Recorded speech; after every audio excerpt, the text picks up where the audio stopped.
Good evening, everyone. Thank you for coming to the Executive Committee of Pendle Borough Council. My name is Asjad Mahmood. I'm the Chairman and Leader of the Council. I'll do introductions to my left. Thank you. My name is Dean Langton. I'm the Chief Executive of the Council. Good evening, I'm Karen Spencer and I'm the Director of Resources for the Council. Hi, good evening. I'm Philip Spur, Director of Place at the Council. I'm Dorothy Lord, a councillor from Colne, Waterside. Councillor Lola Witt from Bonalswick Ward. Councillor Mohammed Ahmed Bradley Wood. Councillor Zafar Ali Bryfield, East End, Clover Hill. Councillor Hanif from Bryfield and Wheatley. I love that. Can I have one of those as well? No. No? I could not, honestly. This is mine. Start with you then. Yeah. Good evening, Neil Watson, Assistant Director for Planning. Good evening, Iftikhar Bukhari, Head of Economic Growth. Paul Preston, Democratic Services Manager. Howard Culshaw, Head of Legal and Democratic Services and Monitoring Officer. Thank you. Councillors? Ash Sutcliffe, Councillor for Hosking of the North Side and Cole. Sarah Coburn-Price, Councillor for Bullsworth and Fulridge. David Coburn-Price, Councillor in the same ward. Thank you. Okay, so first item is the Declaration of Interest. Councillor Sarah Coburn-Price. I think I've got a plethora of them tonight, looking at the agenda. I think I probably ought to say that I'm the Chairman of Trustees of the Colne Youth Action Group. I'm a Director of Pearl, and I'm a Town Councillor on Colne Town Council. Thank you. I am a Town Councillor, other registrable interest for item 6, a Town Councillor for Bonalswick, and other registrable interest for item 7, which is the Brook House, I think. Yeah. Yeah. Councillor Hanif. Yeah. Councillor for Town Councillor for Bradfield and also Pearl Director. Thank you. Councillor Lala. Yeah, other registrable interest, I'm a Town Councillor for the Clover Hill Ward on Nelson Town Council. So myself as well for the company's annual report as a Pearl and Pembroke board member. Just to be clear then, as far as those declarations are concerned, the directorships are, there's no dispensations for those, so they are, that's an item where the relevant members will have to leave.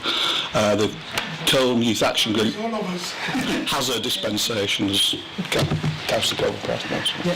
I'm a CEO trustee and I'm also Colne Town Councillor. Yeah, sorry, to be clear again, the Town Council, well, it's not a dispensation for Town Councils, you are allowed to remain in the room for that item. Thank you. I'm a member of Colne Town Council. Thank you.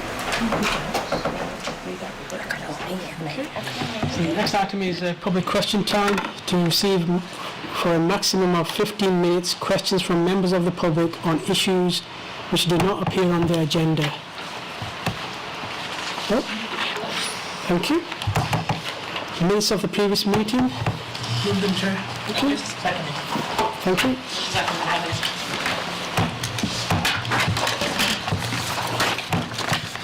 On page 3, I note that it says proposed asset transfers to town and parish councils.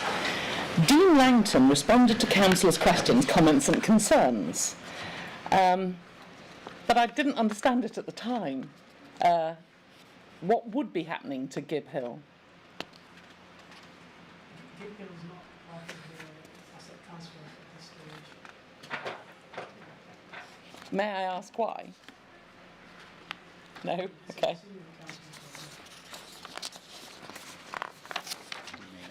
Next item is financial strategy and update to medium-term financial plan 2027-2030. I mean, sorry.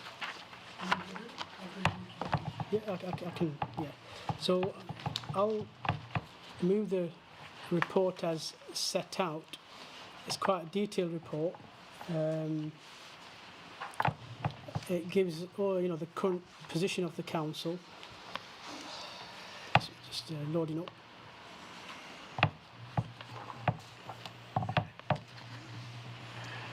Okay, thank you. Yeah, so basically this gives us the current position of the council.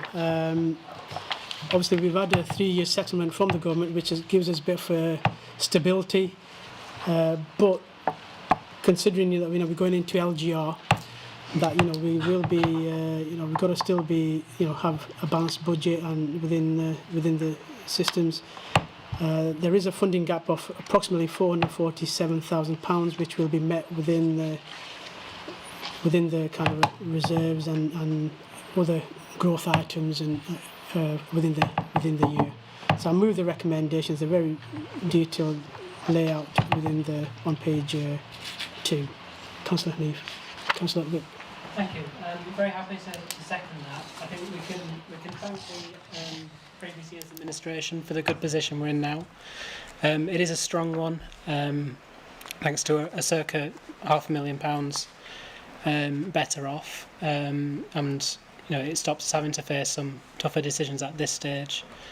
And yeah, happy to second. Thank you. Councillor Hanif. Yeah, I've got to obviously commend our previous leader, who's no longer with us, Councillor David Whip. He put a lot of time and effort into obviously the financial side of it for the last many years. But obviously we've got only 477,000. But I think colleagues also need to understand that Pendle Leisure, we're going to give them a reduction of 300,000. So we will now only have to find 147,000. And the other one, obviously, is that the draft financial outturn for last year will be presented in the July executive, and is looking very good. It's going to be a lot better than the previous years sometimes. Okay, so I think all these things look. I mean, we can go into the depth, but the next 2 years, obviously, as Pendle, are going to be very interesting. Our reserves are very good. The last 7-8 years we've been looking at this, managing the finances very effectively, as David Whip would say, is that we've done an excellent job. So I commend the officers, and looking forward, I think it's a very positive outlook, for the coming 18 months we have for LGR. Chair. Thank you. Councillor David Coburn-Price. Thank you. Yes, a very good and fulsome paper with lots of background and explanations and where the ups and the downs and the risks and the opportunities are. And obviously this time we're majoring on the slant for the LGR Future Unitary Council and what sort of state we'll be in to go into that. And I note, for example, when we're looking at how we're going to look at fees and charges and the budget, etc., that essentially what you're saying is there's no point looking at medium-term transformation programmes. I think para 3.55 on that one. So it's really to look at some of the costs that are in there and just look at this salami slicing approach that's been recommended, which I think is a very pragmatic way forward on that one. Obviously I saw that the council's done a little press release today about balanced budgets. But of course, the table 1 at the top of page 5 does say shortfall before reserves. And we know what that really means is a shortfall. And we're only balancing it, i.e. getting a dash at the bottom line, by using reserves. So it's not really balancing it, but it's using up reserves to balance it, or to come up with a net result. So, for example, over the next 2 years, you see the 1382 in the current year and the 1347 in the final year of Pendle. We're using up £2.7 million of reserves. And obviously Appendix B just shows where we're up to at the moment in terms of available reserves. And in a way, it's a good job, I suppose you could say, that we don't have 28, 29, 29, 30, because there's a further 4 million of reserves to use up there. So it's the famous "we are where we are." That's what the budget numbers come out at. There's lots of ways you can try and moderate what the numbers are going to be and deliver the budget. So section 3.21, that has a lot of items in there about where the issues might become. Obviously 25-26, as Councillor Whip pointed out, has a £500,000 surplus. basically extra investment income. But obviously one of the things it's pointed out is because we've got so much money in the bank, because our capital programmes are running a little bit behind, as noted in para 3.19. So I think it works its way through in terms of that's where we're up to. Obviously we've got budget working groups, I'm sure, where we'll be looking at what we can do here and there. Responsibility rests with the executive though, 3.7. So just bear that one as you go to sleep tonight. One question really, is there anything in particular that keeps you as leader, who's responsible on the front page of this, what's the thing that concerns or troubles you the most when looking at these numbers for the next couple of years? Nothing troubles me at the moment. Yeah. Reassuring. It's got to be positive. You know, I think we have a very balanced budget that we presented back in February. Our current position is quite sound. Our reserves are pretty much sound. So I think we're in a very good position. And I know you always try to portray that, you know, like a doomsday kind of scenario, that we're going to go bankrupt in a year or 2 or 3. You know, look, working in partnership with, you know, the shared administration with the previous leader as well. You know, we're in a very good position, and thanks to the officers as well. You know, doing their fair share behind the scenes with all the different service departments. So we're in a good position, and it doesn't concern me or worry me. And I'm being very positive going into the LGR. Okay, sounds a bit like a la answer that one. Thank you. Thank you. Yeah, I mean, on the use of reserves, I think we're in a very fortunate position with LGR on this one, because obviously our reserves compared to Lancashire County Council's are very, very tiny, and you know that sort of position there gives us that leverage to make the best use of what we have now to deliver the services that are crucial for residents, and we should be doing that. You know, we should be delivering value for money on what people are paying in council tax, and this is the best way to do that in this case. And I'm very thankful that we're continuing on this trajectory, and it is a very hopeful trajectory in my mind. Councillor Alley. Yeah, thank you, Leader. And again, I just want to echo the comments and positive comments of colleagues, especially, and of course mention colleagues and officers in that same sentence. I think if Councillor Corbyn Price had his views sort of ongoing, we'd be boom and busted by now. But as you say, with the decision making of this administration and the previous shared administration as well, it's meant that we are, as he says, Councillor Corbyn Price says, we are where we are, but definitely not where he wants us to be. That being said, we do still have challenges, Leader. I'm sure you're mindful of the report at page 6, which refers to weekly food waste collections and the additional costs and liabilities that will bring, and the exposure that brings to this this council, and of course the new waste disposal arrangements, as it says in the report from April 2026. New waste disposal arrangements are that we are transferring our waste now to EnviroFuels in Burnley. There are going to be further changes, however, on page 11, as you may have seen, Leader.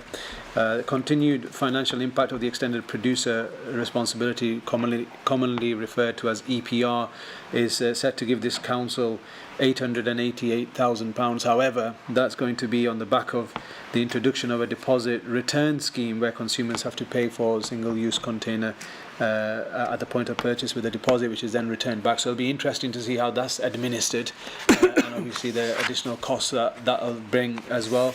And my urge through yourself, Leader, and 2 officers, is that we need to continue. I know the report mentions 2027-28 as probably the final year of this council. I think it's really important that we continue on this trajectory. We continue trying to lobby the powers that be. This council or this future council or whatever shape that may be, it has got challenges, especially with some of these changes that I've just mentioned.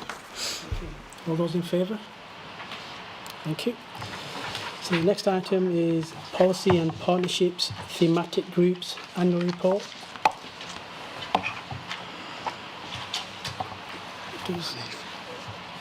Councillor Lord.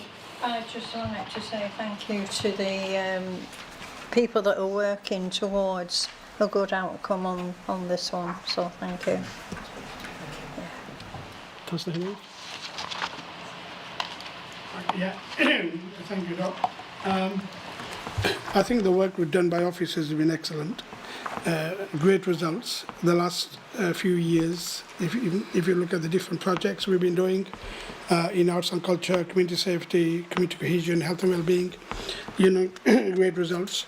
But also at the same time, we need to obviously move forward, look at how we manage and run these in these groups, and obviously officers have been working with the health and well-being, arts and craft and various other groups, how we take them forward. And I think one of the things we want to do is obviously we've managed them in the past many years, and now we want to have a partnership with all the organisations and run them together. And I think that has produced results. So in all the 4 areas obviously highlighted there, it's been excellent. Can I, through yourself, Chair, thank the officers and pass on our regards to all the officers who put all this work in. And we now obviously look at the next challenges, which is LGR. Some of these are going to be ongoing, some obviously will cease to exist. Thank you, Councillor. Thank you, Leader. I think the report sets out some positive work for prevention and intervention and the different cross group alliances that this council has. I think it's still absolutely shocking, however, that there's over 8,000 households that still have to rely upon the Household Support Fund progress, and in my view that just goes to show the ongoing effects of austerity, which was over a decade and a half ago, and it just goes to show that all these protests and all of the words and the submissions that we as councillors and local representatives have been giving over the last decade and a half were true then and still are true today. The effects of austerity are in front of us, and there you go, 8,000 households are still using household support funds. Leader, moving on to page 5 on 5.14, the operation for Bin the Bangers has been a great success here in Nelson. We've seen hundreds and hundreds of vehicles being uplifted from our streets. I just want to thank officers both here at the council, especially in particular Tim Halsey, who I'm sure is inundated with requests from yourself, from myself and other colleagues around this room. I think the operation needs to continue because for some bizarre reason, I say bizarre reason, we probably know the reasons, but for some reason some people just don't get it, and unfortunately that's continuing to have bring a strain upon the resources of this council and of course the police. But we have to take this action to try and alleviate these issues that are blighting the conditions of our roads and footpaths and pavements. You've got vehicles with exposed parts, tyres hanging off. It's absolutely disgusting, and I've lived in Nelson my entire life, like other colleagues in this room. I appreciate there are issues across the borough, and I speak, however, for Nelson and Briarfield East because obviously that's my patch. And as I say, I've lived in Nelson my entire life, and sometimes you walk through some of the areas, the plagued areas I like to call them, and you do honestly ask the question, where do people get their moral compass from? You have vehicles close to nurseries and play areas are just sort of left to rot. Kids, I remember intervening on one occasion where there's kids jumping into a vehicle that had no windows on the side because they were smashed, and close to bonfire night, they're letting off fireworks and all the rest of it. So I'm really happy to see that the operation for Bin the Bangers has taken, as I say, hundreds of vehicles, and long may that continue. Nelson Town Council has now invested in an environment warden who's now taken post. The environment warden obviously is employed by Pendle Council, and one of the things that we have tasked the environment warden to do is to deal with issues as the one set out in this report. So that's a further cross-organisation partnership which I should probably mention at this point, and hopefully other town councils, town and parish councils will take a leaf out of Nelson Town Council's book to try and create further good working partnerships to make this borough a better place to live. Thank you very much for that. That was very positive information and news there. I think that will make a massive difference within working with that joint partnership. Okay, I've got Councillor Sarah. Well, hold be it from me to be smug, but we are ahead of you in Cone, as Mr. Watson will testify. And Dorothy will testify. For the last couple of years, we have asked for a monthly spreadsheet of all of these vehicles, and some of them are problematic, but also, not only that, we've segmented it to places that are our hot spots. And I would like to heap praise upon the wonderful PCSO, Donna Waterworth. She lives and breathes this, and she's moved to Barnoldswick now, and so she's bringing it to Barnoldswick as well, because a lot of these vehicles are blocking back streets and stopping our bin lorries being successful in removing waste. So get a monthly report as well, and you've really got it covered. We move from page upon page at Cone area of these vehicles, loads of them, including in beautiful Bullsworth and Foleridge, to now just, it's gone, it's going, nothing. But we keep those sort of hotspot areas under surveillance. The other person I'd like to heap praise upon, because I have come across her a couple of times, is our new community engagement officer. She's called Leanne Stillings, and she is an absolute star officer. She is amazing. I have seen her promoting and explaining about the food waste at Cone Library, and she's turned hostile people to, oh, it locks it, and got them really intrigued and engaged. She was involved in the conservation area consultations that came last week, and she has even reached out to, I would like to say, elderly residents who are not computer literate, except for these elderly residents are the same age as me. So perhaps I either call myself elderly or I give them a different name, but that she has reached out to help them with IT. But then, all that positivity, it's a bit sad now, this next bit, and I think we could do with Pendle Council helping, paragraph 5.8, the Early Intervention Youth Panel. Now, this was, note the past tense, absolutely superb. We were the only people in Lancashire doing it. We were the exemplar. And I was involved in it because of my involvement with SEAG, and it was working really well. We had a QR code, and the schools could put in the people that they were concerned about before they got involved in crime. And at the same time, youth groups, police neighbourhood team, they all referred in. And it was simple things like just fishing on a Sunday afternoon, some of these young boys, because if you're fishing, you don't have to look at the person next to you. It's very, very calm. And believe it or not, fishing with the police really, really worked. Some of the others came to SEAG and we did forest school with them. But then, and I think you'll all know councillors, you know how the police change every 6 months or 3 months or dizzyingly quickly? What happened was there was a series of job changes, and blow me, all the work that we'd done was lost because they forgot what email address the referral QR code was going into. And we haven't been able to get it back, and we haven't been able to get anybody in the police to work with the Pendle Youth Forum that met this morning to get that up and running again. It really was working. We demonstrably proved it was working, and it's been let go through jobs changing, and I think we could really do with a bit of push from Pendle Council to help us get that back, because we did all the work on it. And then I have a question, paragraph 4.6, Pendle Leisure Trust taking over the what was the Arts and Culture Steering Group. Have any meetings actually been held for this by the Pendle Leisure Trust? Through you, Chairman. Not that I'm aware of, because it's only just been arranged, so it's in response to, I think, some councillors' concerns that the whole thing was going to come to a crashing end. So we've been in discussions with the Trust about them taking it on, so they understand. So it doesn't come to an end. The meetings carry on, but there's more of a collegiate approach to it, so that it doesn't just end and we can do something, but hopefully bring other people into it. So that's the intention with it. Yeah, we'd be really pro it. We're very keen on it. It's just we don't want it to just dissipate away, rather like, sadly, the Early Intervention Youth Panel. Thank you. So in relation to that, I think that's something we can pick up and try to help bring that back. Which is going. Can't promise, but do our best. Any help would be appreciated. That's good.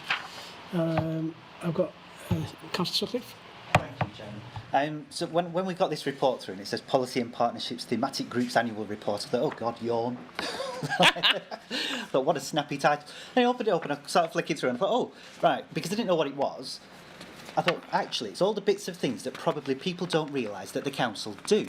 You know, so it's not the core stuff, it's not emptying bins and planning, it's kind of the nice stuff that happens around everything and the things where we feel that we actually make most difference in our communities. But Sarah's touched on something that I wanted to talk about, and that's arts and culture. And if we look at 4.3 and look at the huge percentage numbers of engagements, volunteering opportunities created and things like that, and it says there, exceeded expectations significantly. And I think that that's well worth bearing in mind when we're looking at things like setting up the meetings with the Pendle Leisure Trust, taking over the Arts and Culture Steering Group. That value is there. And it's not just about, you know, it's quite often looked at arts and culture as being like an entertainment thing or a nice thing to have, but actually it forms quite a core part of our economy, and it's really important about underpinning our high streets, underpinning what's going on in our town centres. And if we're going to look at things like Pride in Place, that all kind of jigsaws together. It's a really important glue that holds it all together, and it's quite easy to sort of feel quite dismissive of it, but without that bit of people actually delivering stuff, then the places are just places, and this is where the pride bit comes in. So I think arts and culture must never be overlooked, and I'm really glad that Dean highlighted that those meetings will be carrying on, and I hold my hand up as one of those people that was bending his ear about it. So yeah, I'm very keen to see that.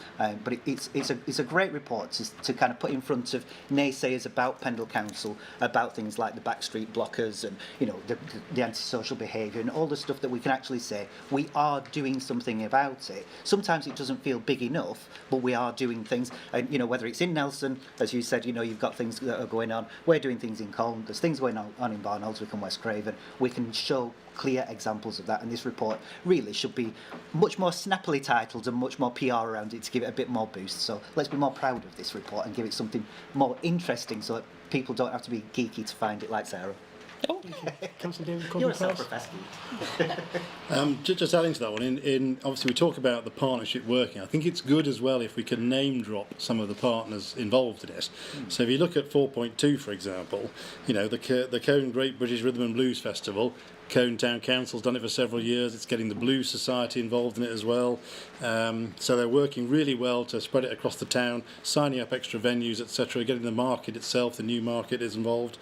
The Winter Bloom, obviously that's Colne Bid, and it did a mini bloom as well, didn't it? That was what it's called. So, you know, we're doing extra things like that. So if we can name drop some of these people, I think that's good recognition to show the strength and depth and breadth of those partnerships.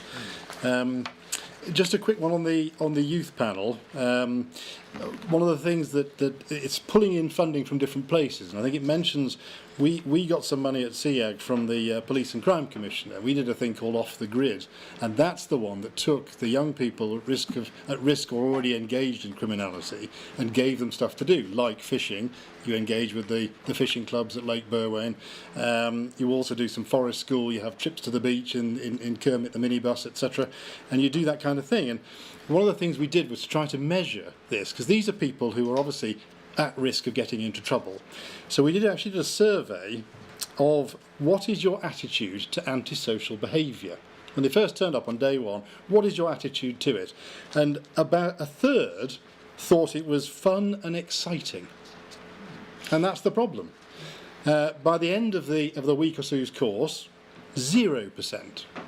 Plus, 46% thought that they had now a stronger feeling of a sense of belonging in their community. So again, just people talking to them, adults who aren't necessarily their parents or their teachers, that sort of thing can really spread the word out a bit there. Final one is on HAF. So we've got on the back page there, we've got the really good numbers of how we use the HAF money, get that money from Lancashire County Council, distribute it across a whole range of different venues with a whole different things.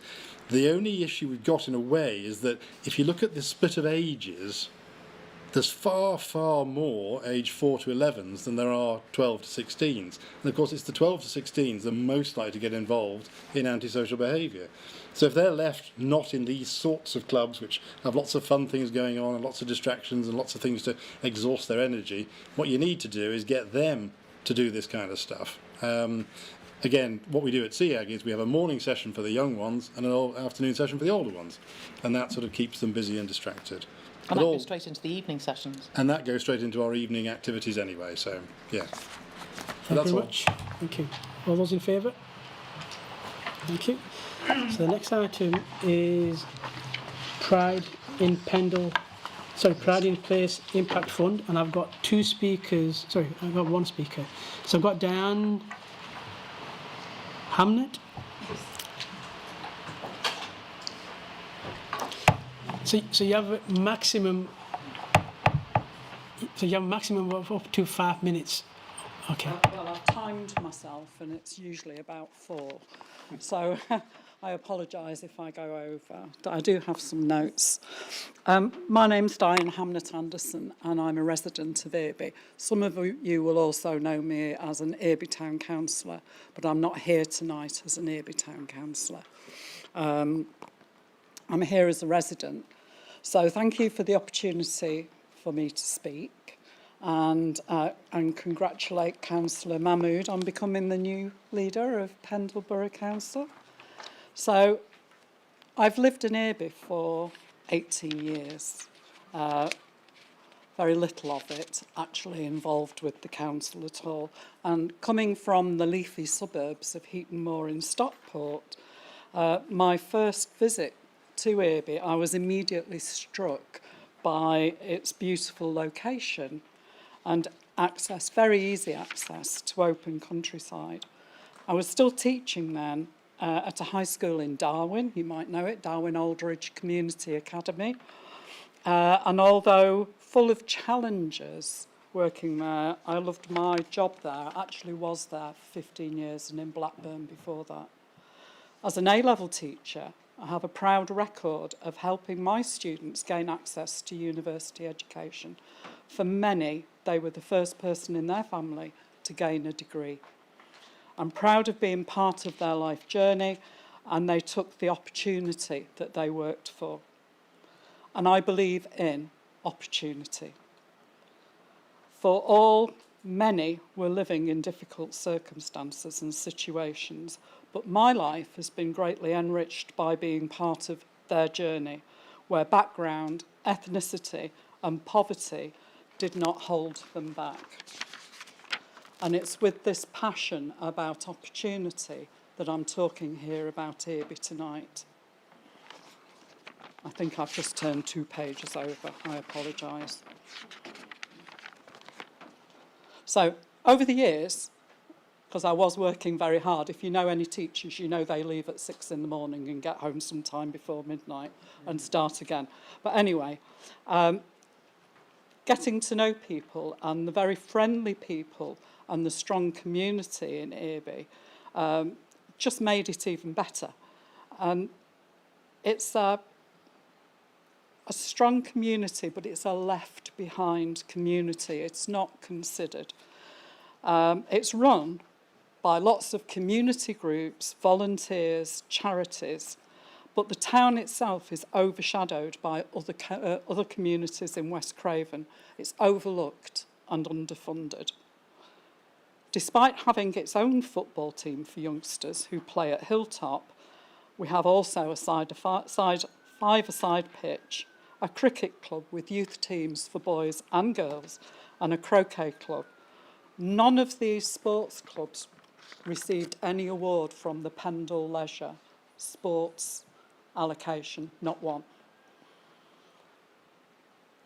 Community groups, sports clubs and charities are unable to access West Craven Fund, the West Craven Fund, as that money has been taken off Earby for the maintenance of Sough Park.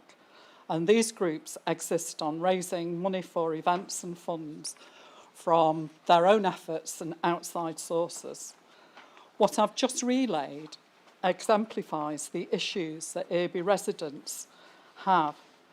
Everyone was delighted when Earby Town was awarded funding via the Pride in Place Impact Fund from central government. And the Town Council made proposals that accorded to the guidelines and mirrored the proposal in Earby's Town Master Plan, which had and I think Dr Bakari will second this, had a great deal of support from Irby residents. As the allocations for Pride in Place funding and the process progressed, Irby residents became very confused about the different schemes, as West Craven had also made proposals. The West Craven proposals did take priority over the Town Council proposals, and the residents' confusion grew. And the recent election results, in part, reflect the disappointment of how residents feel about being ignored repeatedly over many years. When final selections were made, the demand for match funding for the few Irby proposals that were approved by Pendle Borough Council, we had to make, or the Town Council had to make, a very difficult decision to withdraw from phase 1. The best-worst example of this is the resurfacing of Rushton Avenue Park, which is externally costed at £25,000. West Craven imposed the demand for £12,000 match funding from Pendle Borough Council was unachievable by the Town Council. That was in Town Council reserves to maintain all the parks. I note on the agenda tonight, and this is the important thing, that you are discussing 3 options for monies which are unspent from the phase 1 allocation. The first one is to allocate funds to projects that are already underway. The second one is to return unspent funds, I would like to say to Irby Town Council, which would be approximately £30,000, to complete some of the projects of phase 1. The third that you are discussing tonight is to select new projects from Pendle Borough Council. I note that Pride in Place government guidance states that Pride in Place is for overlooked and underfunded communities with a master plan, and that matched funding is not a requirement. Government wants PIP to be used by councils to create proud and connected communities. The process applied in Irby, unfortunately, has estranged the communities between Irby and Sough, and that is an absolute tragedy. Got another I'll just go to my last 15 page. seconds and then, yeah. I'd like to say, before PIP and I got involved in it as a resident and a town councillor, and now a retired art teacher with my own arts practice, I was working with In Situ, Super Slow Way, Building Bridges Pendle, and it enabled me to engage with the thriving arts community in Nelson, where I've been able to attend climate workshops, sound mapping of Pendle, and help design the Gateway Bridge used for the Peace Walk for Nelson's Festival of Culture. I look forward to attending this on Saturday, and it's my favourite cultural event. In the decision-making process, I thank you for listening to me and hope that you do review the return of unused funds to Irby so that the residents of Irby can complete the proposals that they wanted. Sorry. There's elements of that, yeah, it's not all of it. Yeah. Thank you for that. Okay, so yeah, just before I bring Councillor Vipp in, we're very grateful, for you to come along and speak at this meeting. I think great work takes place with the parish and town councils throughout Pendle. But I think the funding was allocated to Pendle Council, and it was Pendle Council that decided to engage and give the money out to all the different towns and within Pendle. And the proposal is, and we did extensive consultation as well with all the town councils and the parish councils and the area committees within Pendle. And the recommendation is to give this money to the area committees, and then obviously it's for them to kind of decide, how within that framework that money is kind of allocated. Councillor Whip. Thank you very much. I would like to address a couple of things that were just said, and just sort of correct the record a little bit. I think the first thing was Sough Park. Sough Park doesn't exist. The park in question is Airby Memorial Park, which Airby Town Council withdrew all funding from for the maintenance of, and left it solely with Kelbrook and Sough Parish Council. At West Craven Area Committee, we agreed to put towards our meagre allocation towards the township of Airby, which is just a guided allocation. We do it on the basis of population rather than per councillor, just in the interest of fairness. We gave that allocation towards the upkeep of costs alongside Kelbrook and Sough Parish Council, just to keep the park faced up, essentially, the bare minimum, just to stop it, because I mean it had the Airby Cenotaph, the bowling green there, several sports clubs with residents from both Sough, Kelbrook and Airby. So we really wanted to ensure that that park was maintained to at least a minimum standard, and unfortunately Airby Town Council has since not offered any negotiations to re-enter into that with Kelbrook and Sough Parish Council. So the idea that Airby people and associations cannot get funds from the West Craven Area Committee is not true. Applications can still be received and those funds still are available to those associations. However, the West Craven Area Committee needed to take an approach which maintained the area and people's trust in local government in this case. On the issue of apparently the West Craven Area Committee gaining priority projects over the Town Council, this is just simply not true. All of the projects were assessed based on the priorities in the funding framework, and it was officers who scored those projects and they were ordered in priority according to the requirements of the funding, and there was no prioritisation of one over the other. And I'm not sure where, and it actually says in the report on 3.10, that paragraph there, Airby Town Council resolved to withdraw these from stage 1 procedures, unanimously agreeing that the requirement to match funds precluded any applications at this time. Leader, there was no requirement to match fund applications at any stage in the project. The option to match fund was there to increase the affordability of projects and allow a wider variety of projects to go ahead. And I think it's wonderful that every town council and area committee, apart from Airby Town Council, has decided to put some match funding into some areas so that more projects can go ahead and we're increasing the variety of things that can happen through this project. And I think it is very unfortunate that Airby Town Council decided that that isn't an approach that they want to pursue. So there was no demand for match, there was no prioritisation of West Craven projects, and I think there was an assumption there that this money was allocated to Airby when, as the leader says, this money was allocated to Pendle, and we purposely, very purposefully, decided to allocate to, on the areas of township and the parish, surrounding parishes, in the interest of fairness, so that we didn't have a concentration of projects in one area over the rest, and we can make sure that it's equitably distributed across the patch, which I think is fair for everyone involved. So yeah, on that. On 3.11, the Salterford Parish War Memorial Area. It was reported at the area committee week before, a while ago.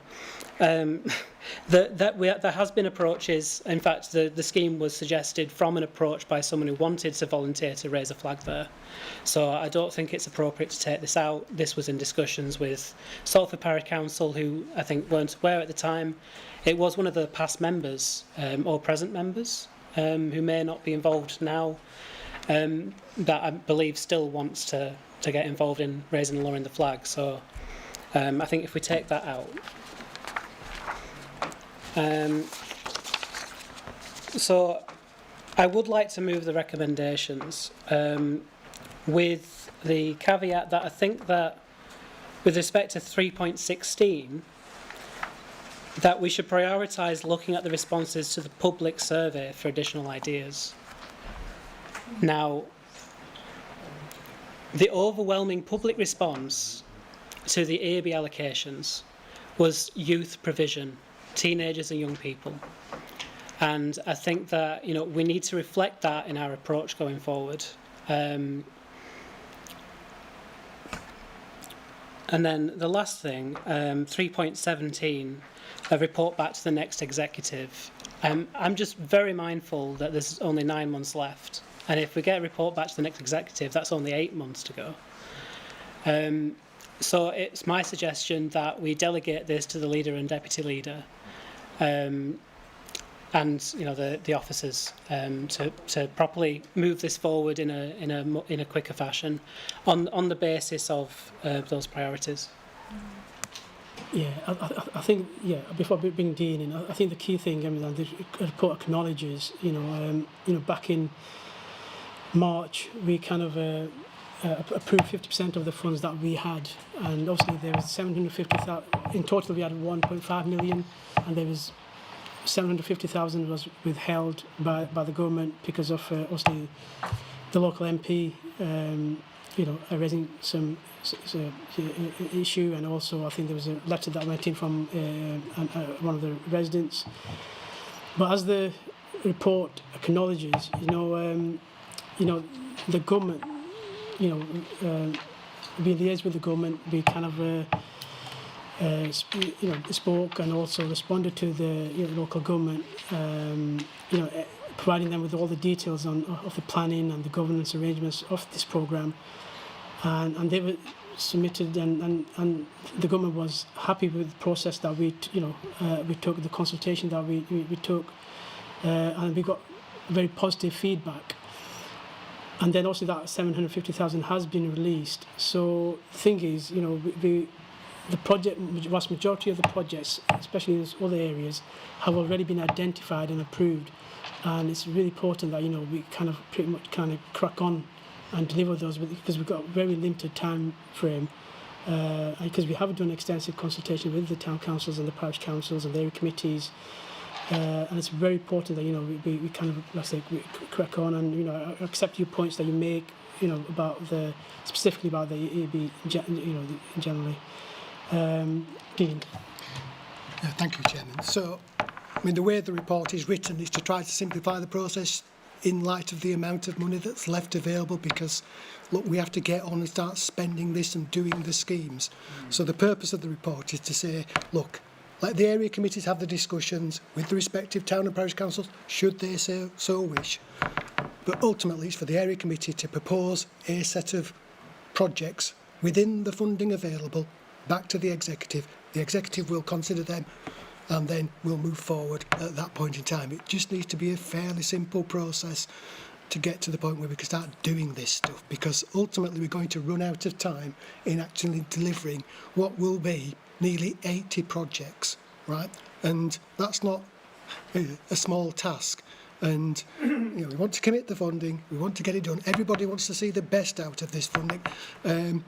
I think the thing perhaps that's been missed is that when we did the request for bids in the first instance, we had £3 million worth of bids. Nobody's asking for more funding, which is what we should be asking for, in my view. But we are where we are. So I would urge the committee to, give it to the area committees, let them have the discussions, bring it back in short order, and then we can crack on and do it. Thank you. Thank you. Councillor Ali. Just one final point, just really on the back of what the Chief Executive just mentioned, I think the MP should have made comments to that effect as well, because he no doubt will be aware of the deadlines and the constraints that this council has. So I was surprised actually with some of the remarks that were being made, or the sort of in between lines, comments that were being made. But yeah, as colleagues have said, we need to move forward with this. These are really important projects that obviously the shared administration supports as well, and we need to get behind this, get behind officers, and get these rolled out and implemented. I would totally agree with the Chief Executive. I feel that with the clock ticking now, I think that ship probably has sailed. But as a bystander to the EAB, I don't know what we'd call it, bit of a saga, of course, I'm sure that EAB Town Council could bring a project or a thing for £29,086 to the area committee, and the area committee will consider it along with anything else, or that perhaps they could bring 2 projects for 15 grand each. That's something that Earby Town Council can do, and obviously I'm hoping that would be well received by the area committee. With regard to Colne, obviously we've got a useful sum. We could definitely spend it either on the projects we already have. The one I'm closest to is untangling the mystery of Colne streets, and that has become it's grown a bit, and so that has possibilities, but I know there'll be other projects too, so I'm not being partisan. I'm sure colleagues would be able to easily absorb that extra money and make things even better than they would be. Okay. So I think the key thing here is that, you know, I understand what Councillor would be saying, but I think the key thing here is that, you know, it's going to the area committees. You know, the town parish councillors can also, you know, consult and link up and come up with the projects, and the area committees can make their recommendation, if you will. And ultimately is this executive's decision which we can work on. I'm just thinking again on just mainly the time frame. You know, if you go out and consult, then you've got to analyse the results and all that kind of thing, and with some holidays as well. So yeah. Councillor. Sorry, maybe I wasn't too clear. I meant the existing public consultation. I think that should be forefront in our minds in terms of what we prioritise now, not going to public again. No. How the area committee arrives at its decision is a matter for the area committee, in my view. But what I'm suggesting is we could delegate, you know, after the area committees are consulted properly, that could just come back to yourself and myself, leader, just to save a bit of time potentially. It has to come back to executive. Yeah, my advice to you as members is area committee back to the executive, please. And also in consultation with the MP as well while this process is happening. We have to involve the... And I should just mention, the MP was involved at every step in the process before this whole thing went down with Earby Town Council. So is it Jonathan Hinder MP? It was very confusing why that money was held up. Absolutely. Councillor Hinder. Yeah, I didn't hear the final part from yourselves, but knowing what's happened in the past, I hear what you're saying, and I would have probably agreed with you, but knowing what's happened in the last few months, I think it should come back to the executive, and we should obviously make that decision. Agreed, yeah. All those in favour? Next item is the company's annual reports. Thank you. Yeah. So I have to leave. You've got to leave. So we need. Can I request that Councillor Zaffarali chairs the meeting, please?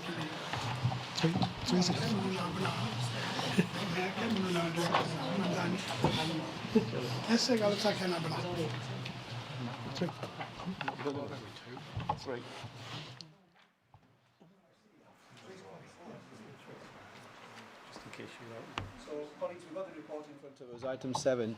Am I all right to bring officers in to just help me out with some of the nitty-gritty? Philip Spur? Yeah, thank you. I wasn't expecting that, Chair, in all honesty.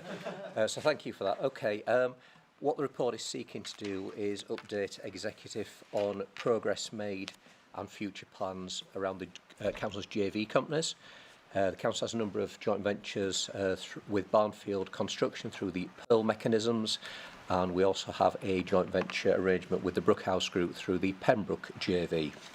What the report also mentions, Chair, is to update the executive with regard to changes around the Growth Lancashire organisation.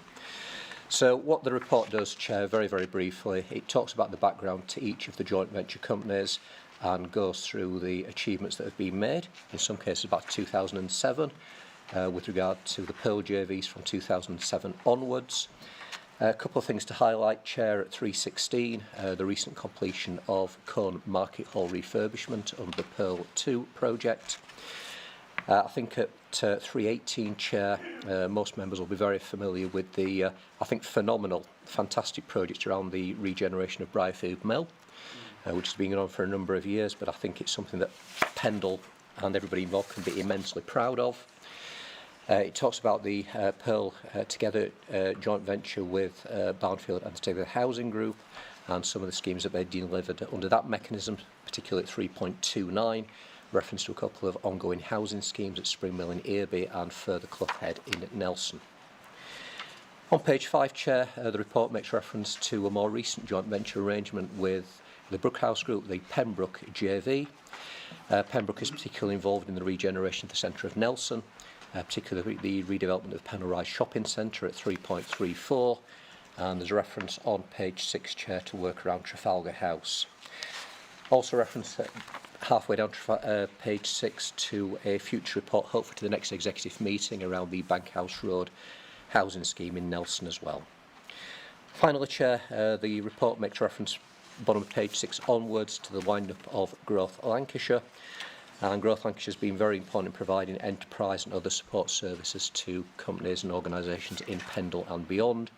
The key point to make, Chair, is that those functions will continue delivered through the CCA and under the umbrella of Blackburn Endowment Council. So I hope, Chair, it's a very positive report. A lot of good work's been done, and more importantly, a lot of good work will continue to be done in the 12 months ahead. So leave it there, Chair. Thank you. Thank you, Philip, and we appreciate that. And just from a personal perspective, in terms of Trafalgar House, I have declared previous interest, a possible interest. Obviously, we're not making any decisions in relation to Trafalgar House, but just really for the purposes of clarity, I just want to make the same point again, just for the attention of the legal officer. Anybody want to come in? Yeah, thank you, Councillor. Go ahead. Thank you. I think it's just a really positive report. It's really lovely to see. There's particular bits. Well, one thing that I'd like to sort of pick out, 3.5, £182 million of projects in Pendle. But for every £1 of investment from Pendle Council, the private sector investment has been £2.33. Now, that's a brilliant leverage. It's great to see that sort of investment happening in our borough. But 497 houses, 612,000 square foot of commercial space. I mean, they're phenomenal numbers, and it's a report that's, really is something to be proud of. And obviously, we want to see this continue, long past the, Pendle Council existing. And I think that's something that needs to be a bit of a legacy, that we still talk about these numbers well into the future because of how valuable they are. Two slight disappointments, and they're not disappointments only because of the report, but disappointments because it feels like a full stop. And it's Pearl has no current development projects, and there are no proposals for development in 2026. Pearl 2, same thing. If we looked at things like the neighbourhood planning column, which has housing land allocations, and there's lots of brownfield land, it'd be really good to see some of those brought forward under any sort of joint venture, whether it's Pearl 2. I don't know whether that's a case of we're not using those delivery vehicles now and we're using something else, but I think there needs to be some sort of continuation because we've got proven success. Briarfield Mill, I was there this morning. I'm there, I'm working there on a regular basis. Coal Market, I'm there all the time. These are really great successes, and yes, we've had lots of debates and lots of arguments about how to get these things delivered, in this room and in the council chamber, but we have delivered them as a council and with brilliant partners, and that has to be recognised, and I just want to see more of that for Pendle.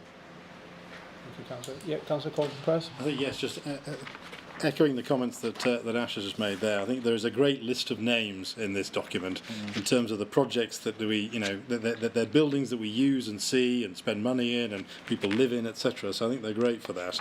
I think the point about the future, obviously I noted from the financial review that we've got this backlog of capital, and there are projects that are ongoing, and there are some that have got a good deadline as well. The Pembroke one, for example, if we can finish that by the end of 27, that would be brilliant. So getting the projects finished is obviously one thing as far as they can go. The one about the use of brownfield land in the future, obviously we've got Neil's and John Holton's report coming later, and the fact that we're going to have a ridiculously high housing target means that we need to be a little bit cleverer and more strategic in the sites we are able to select that we want to see developed, because they will be low on the viability score, and we don't want to lose all our green fields because that's what the area is about. So I think if we can have some sort of future things, we did talk in Cone as part of the neighbourhood plan, if we've identified sites which Pendle don't think are viable, there may be a curl. Cone Economic and Regeneration Limited. You never know. So if we think about that, in terms of rolling it into LGR, perhaps the Chief Exec could just explain, I presume the shareholdings will just migrate to a new organisation and everything will be there, or will some be wound up like the Briarfield one? Dean? Yeah, so just coming back to the point about Pearl 1 and Pearl 2, the reason there's no development activity going there is because the procurement that was done originally around those two projects that led to the company's been established, that's expired. So we can't now put public money into those in the way that we have been doing. So that's why there's no future development. It doesn't prevent the companies trading and doing development, it's just not supported by public funds in that sense. In terms of the question about the longevity of some of these things, so you'll appreciate as each council is thinking about this, there are a myriad of companies across the piece in Lancashire. And a piece of work is going on at the moment to understand what they look like, what the prospects are for them in the future, and it may be a case that some will be wound up, some will be divvied up between places, and some will be continued depending on their nature.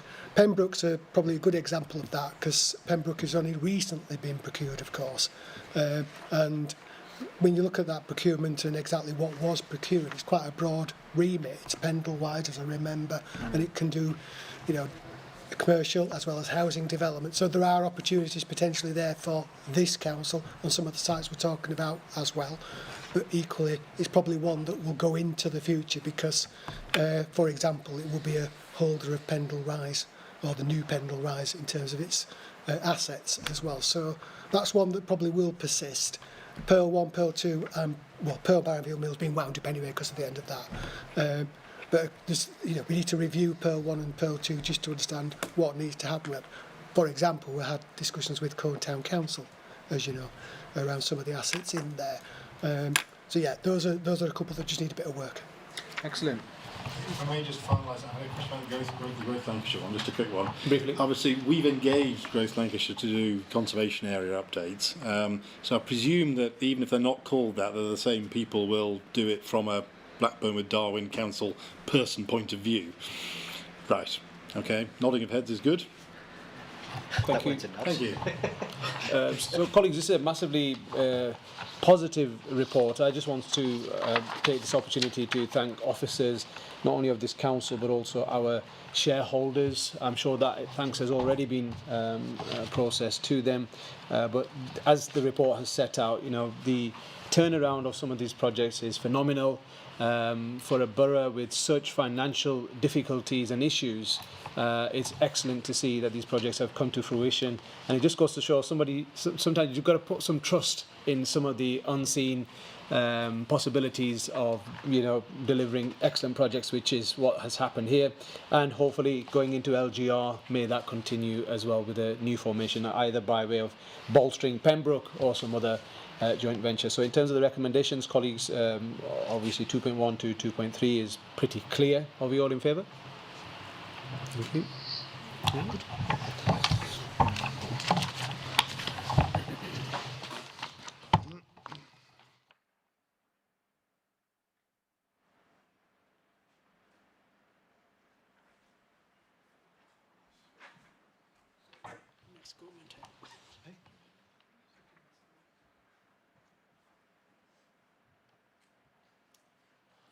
Thank you for that. Thank you, Councillor Ali, for sharing that.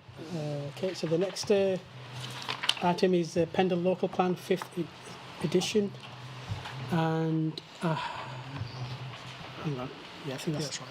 I think yeah, no, I was going to say That's the next one. but I think it's got numbers wrong. Yeah, that's fine. No problem.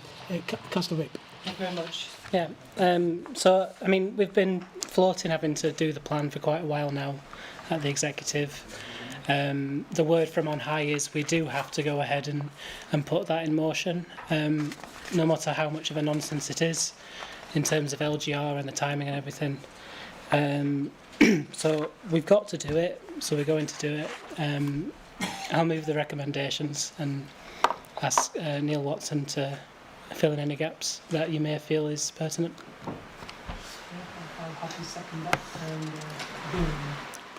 you want to try anything. I don't, Chairman. I think Councillor Whipps said that it's a confused situation, shall we say, on it, but we have to do it. So that's fair, and I think again the report acknowledges what you said. And, the new local plan, there's a time frame. I think it has to be published next Tuesday, 30th, and then within 18 months. Chairman, to get to Gateway 1 by the 31st of October, and then we get 30 months then to do the plan. But if you look at the timetable that's attached, we won't, with reorganisation, the timetable won't allow us to publish the plan at all, so it will have to be the new authority who will do that. Councillor David Corbett-Price. Thank you. Yeah. You read this, you read the absolute, almost like excited chaos, I think is what it is. We must do this, we must do this. There's 90 odd councils who've got to do this. Get stuck in, everybody. I did have the question about who's involved in the area, and I think 3.23, you've got Hyndburn and Rossendale in the same boat. I think Burnley's probably got to do a lot of work on a new target thing as well, haven't they? But we'll see. But I think it's one of those ones whereby there's a lot of things that could happen between now and then, and how we make a plan for Pendle when it'll be subsumed within a bigger authority and will be lost there, and our target will be 20 times 334, which is nearly 6,700 homes in 20 years, which is that another Barnoldswick? I don't know. It's a pretty hefty number. You're building an entirely new town within 20 years, and we'll be held to ransom on this one. So I sincerely hope the sums about our extant planning permissions and the ones that I've identified in various neighbourhood plans and the like, we can actually make use of those. Again, there's a lot of drive for this, which is based on the fact that everyone thinks that councils are saying no, and we're not. There's the odd contentious one that we don't like for various good reasons, and we'll kick those into touch. But we're very good at passing housing developments. What's happened is that the developers are just a bit slow in coming forwards, and they're essentially holding us and several councils around the country, I'm sure, to ransom, basically. So I think it's one of those ones whereby it sort of gives you a sort of heavy heart and a rounded shouldered look, this one. And I can see from Neil and his team of Paras 317 onwards, there's an awful lot to resolve, and we may well have to do some work and then throw it away. Some work obviously will have some life for it, but the rest of it will just be thrown away. And we want to focus on LGR without being distracted too much by the whole thing. So nothing else to say really on that one. Thank you. I don't think that will be thrown away. I think it will definitely feed into the new strategy that is, whatever form the new organisation takes place, that will no doubt feed into, like I said, the new strategy, the new local plan. And we have that local expertise, or as a council, we know Pendle better than any other council, so we will be in a strong position to lay those foundations that benefits us in Pendle. Councillor Sarah Coburn-Price. I'm sorry, I disagree with you, and quite clearly the author of the report, John Holton, who is like, king of planning strategy, basically says the same in this report. And I feel that there's going to be the most enormous amount of public anger. I think there's been so much in the news, there's a Strait of Hormuz, there's all things happening all over the world, but people don't realise what this really means. And there is continual agenda on the BBC and in other places that it's councillors who are stopping building, and that's not the case, and it's certainly not the case here. I heard David say the same. I have immense sympathy for our officers here. They will be wasting public money doing this, and that's because they're trying to chase something that isn't nailed down. We haven't got the new National Planning Policy Framework. We haven't got it, and I've heard on the grapevine that it's delayed possibly until November. So we're going to make a plan on something where we're only guessing on what the actual NPPF was. And the last NPPF changed quite a lot from the consultation to the actual published document. In addition, we do not have the digital tools that we were promised. We don't have them. So this council can't utilise them. And similarly, and I think this is the biggest one of all, we don't have the spatial development strategy. The spatial development strategy, which is looking at the whole area, which will be informed by LGR, is where you're just looking strategically, whether you go with cell wrap, whether you're looking at sort of permeability to Preston, all kinds of things, that requires LGR to have happened. So to do work on this now, to have a call for sites now, is just going to lead to land banking. It's definitely going to lead to land banking. And the public have absolutely no idea how many thousands of acres, hundreds of acres, we'll have to do. Is it 4,000 houses that we'll have to... Nearly 7. 7,000 houses. 7,000 houses we will have to build in the next 20 years. And then you have to say, OK, how have they come up with 7,000 houses compared with the Tory standard methodology? The Tory standard methodology looked at housing needs, it looked at population growth, it looked at jobs, it looked at infrastructure, it had a thing for the urban uplift, which meant that cities, Leeds, Liverpool, Manchester, London, they were given a bigger housing target. In came Angela Rayner, my least favourite redhead, and she spread the housing target all over the nation, all over the shires, whether you've got jobs, whether you've got demand for housing, whether you've got great infrastructure or not. She just spread it all about. And the blunt instrument that she used, OK, I'm just, you know, people need to know this. The blunt instrument that she used was simply to take the number of houses that you have now and then times it by 0.8. That's what she did. And we have lots of empty houses. We all know that. We've got an empty housing officer. Burnley Council has been made Council of the Year because they've got a team and they have regenerated areas through occupying empty houses. The empty houses, if we occupy them in this area, they don't come off our housing target. It's absolutely amazing. In the recent survey that Pendle Council did for what makes you happy to live in Pendle, the number one by miles was the green spaces.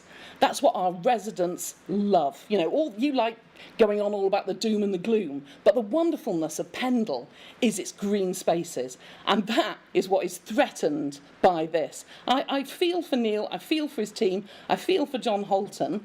It's just a waste of money, it's a waste of resources. We can't help it. We can't do anything about it. Neil is doing the thing that he's told to do. You can't help it. But we should at least, I feel, write to the government about it and say we're being placed in an invidious position and it is a waste of public money. And I think that the public would really support us if we stood up and did that. Thank you. So, all those in favour? Thank you. The next item is Pendle Borough Council's Play Streets. And I have two speakers. I've got Lynette Sherrod-Conley. Lynette couldn't make it. Can make it, that's fine, no problem, thank you. Karen Clark. Yeah, so you have a maximum of up to 5 minutes to speak on this item.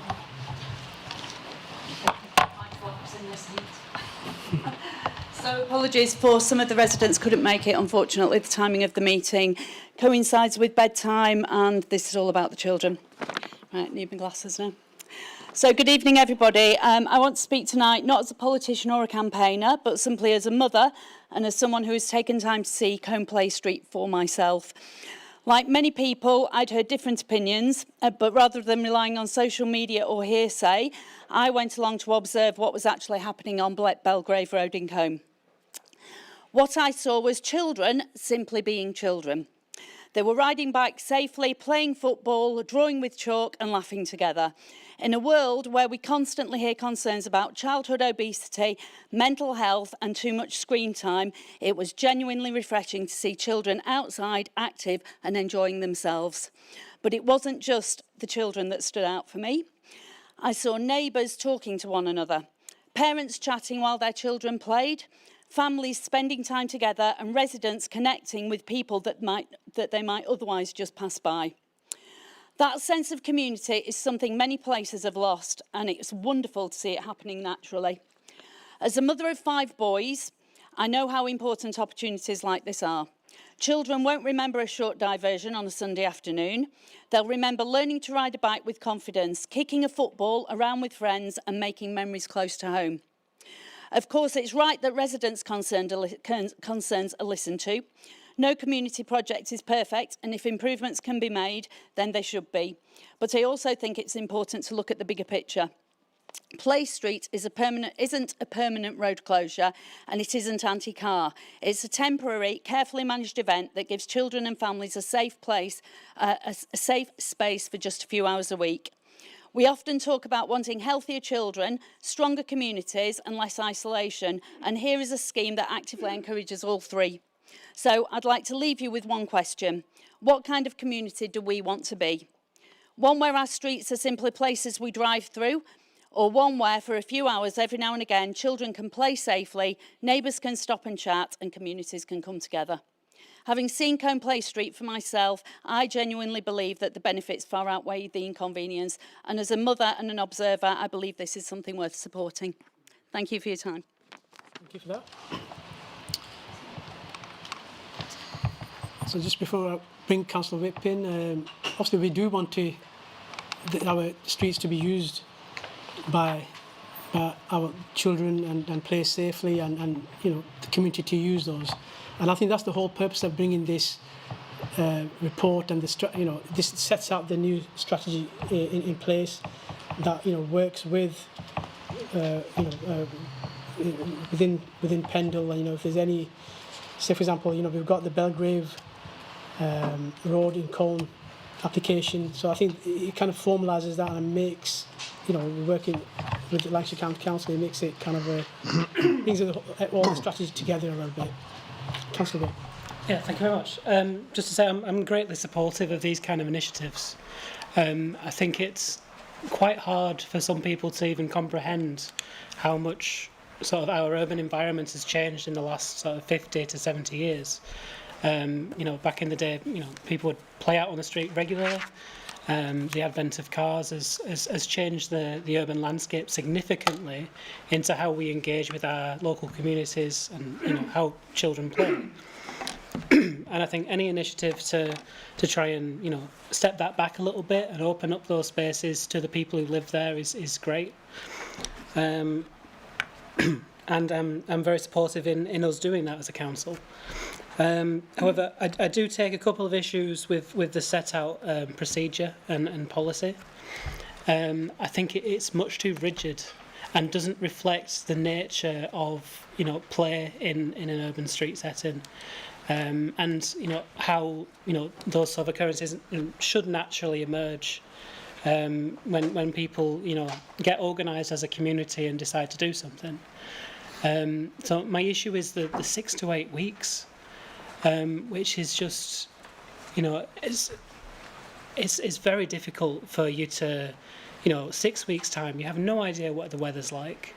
You've got no idea if it's going to be raining or sunny like this, and I think the policy really should reflect how people, when it's good weather, can come together as a community and decide to put something on and do something together. I mean, my sort of proposal there would be that perhaps these sort of street play activities should be an application for the principle of it for a set period of time, so that the current residents within the last say 2 years on a rolling basis, they have the consultation setting out we'd like to do this at these sorts of times. It will always be for a maximum of 3 hours as the thing sets out.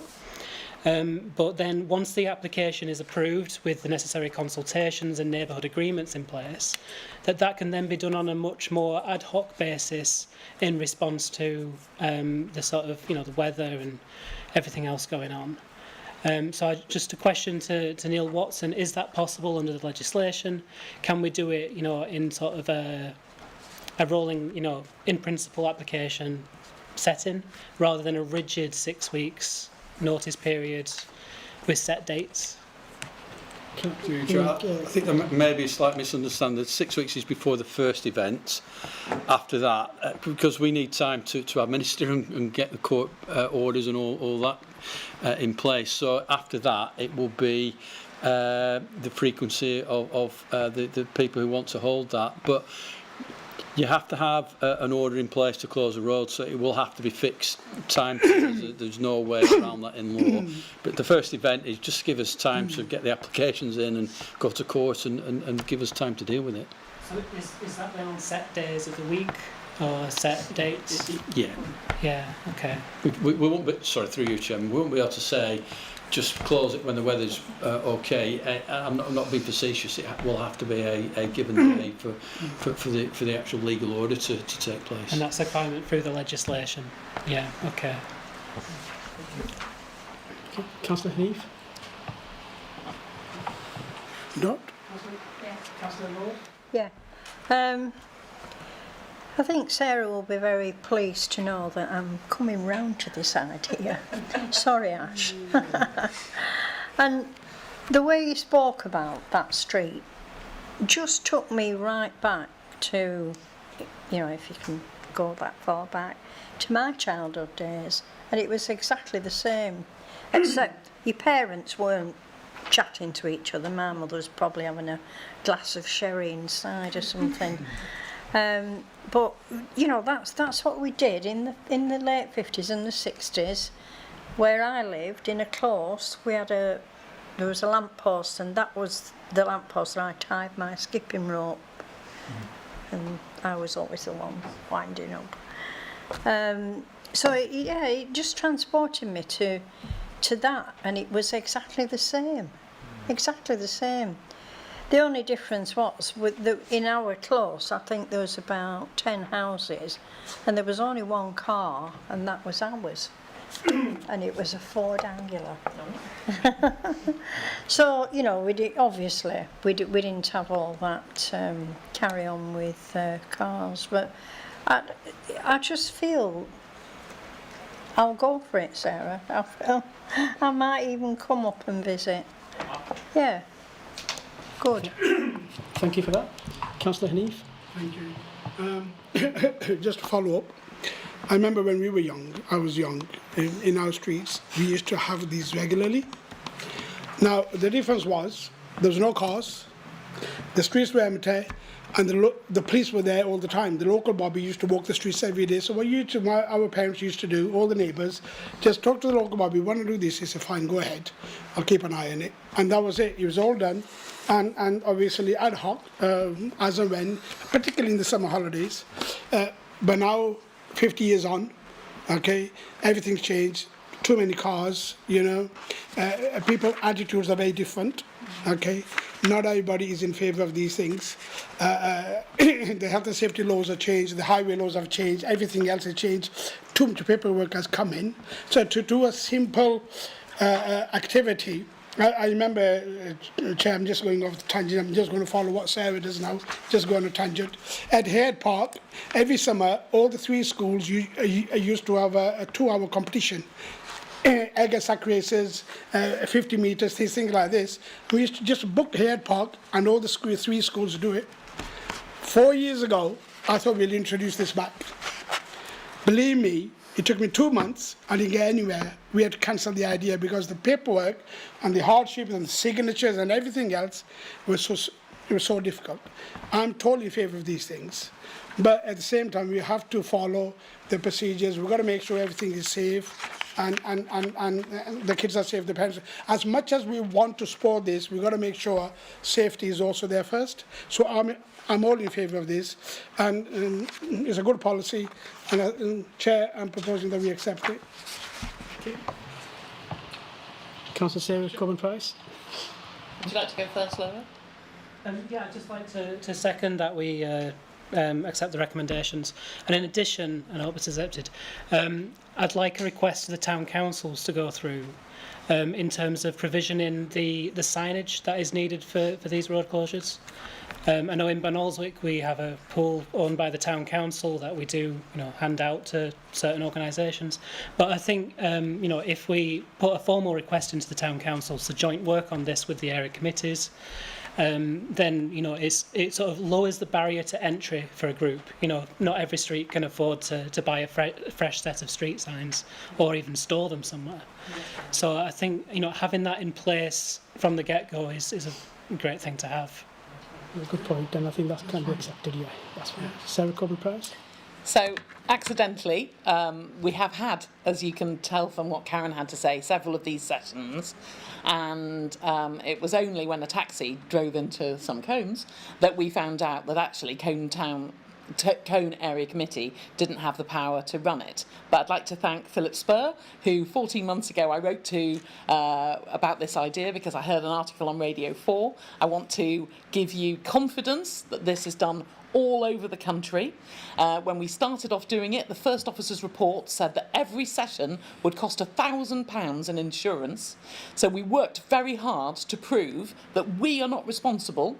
We are not providing any equipment and we're not doing any supervision. But having been to the play streets, it is quite clear that the parents are responsible. They're wearing the high-vis, they've watched the video, they've signed a little waiver to say that they are responsible. They have a risk assessment laminated by Lynn Rowlands. They scrupulously clear for litter before and after, and obviously the residents know 5 o'clock on Wednesday till 7 o'clock on Wednesday, and they can drive in, they're escorted in, and they can park. Couple of little points. On page 3 it says parents and guardians must be reminded in writing before the event and verbally during the session. I feel this is unworkable.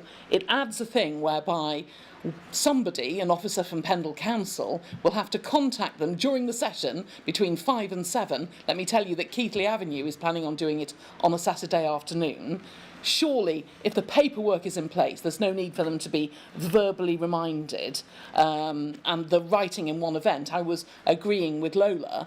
I feel if they could have like a licence to do it for 2-3 years, and it works, then they could apply again and get another 2-3 years at that time, if that is acceptable. I don't think that a sort of weekly intervention is sensible.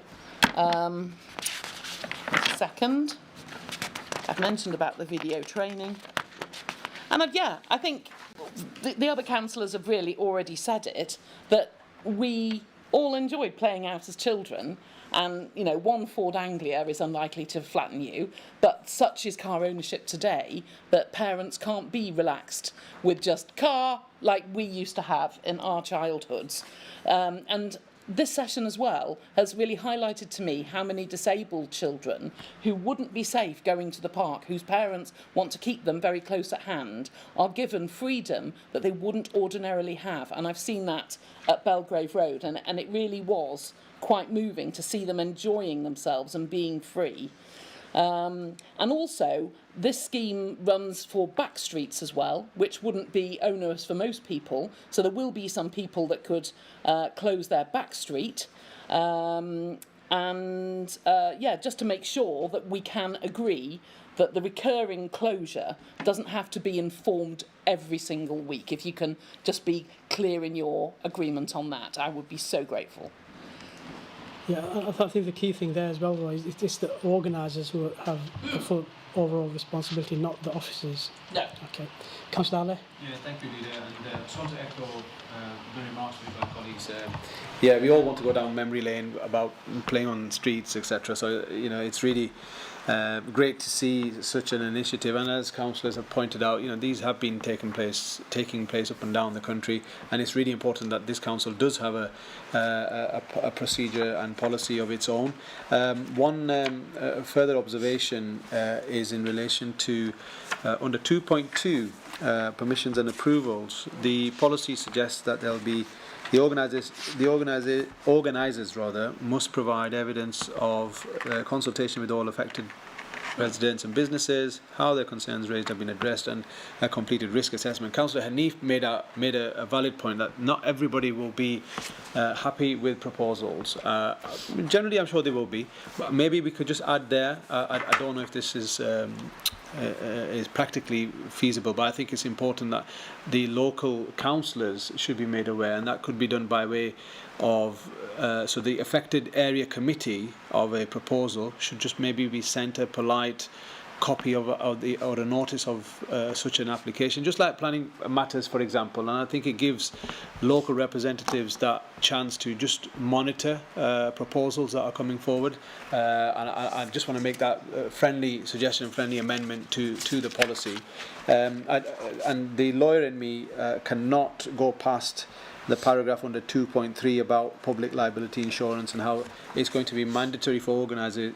Whilst it's not mandatory for organisers, it's still their responsibility, and how that responsibility passes to them. I think that has to be highlighted by way of, because essentially we're saying that they're indemnifying this council for any losses, any damage. Obviously, there's vehicles parked on roads and all the rest of it, and hopefully those type of incidents will be few and far between. But I think it's really important that as part of our policy paperwork that goes to the organisers, that indemnity clause is pointed out in bold, underlined and in red.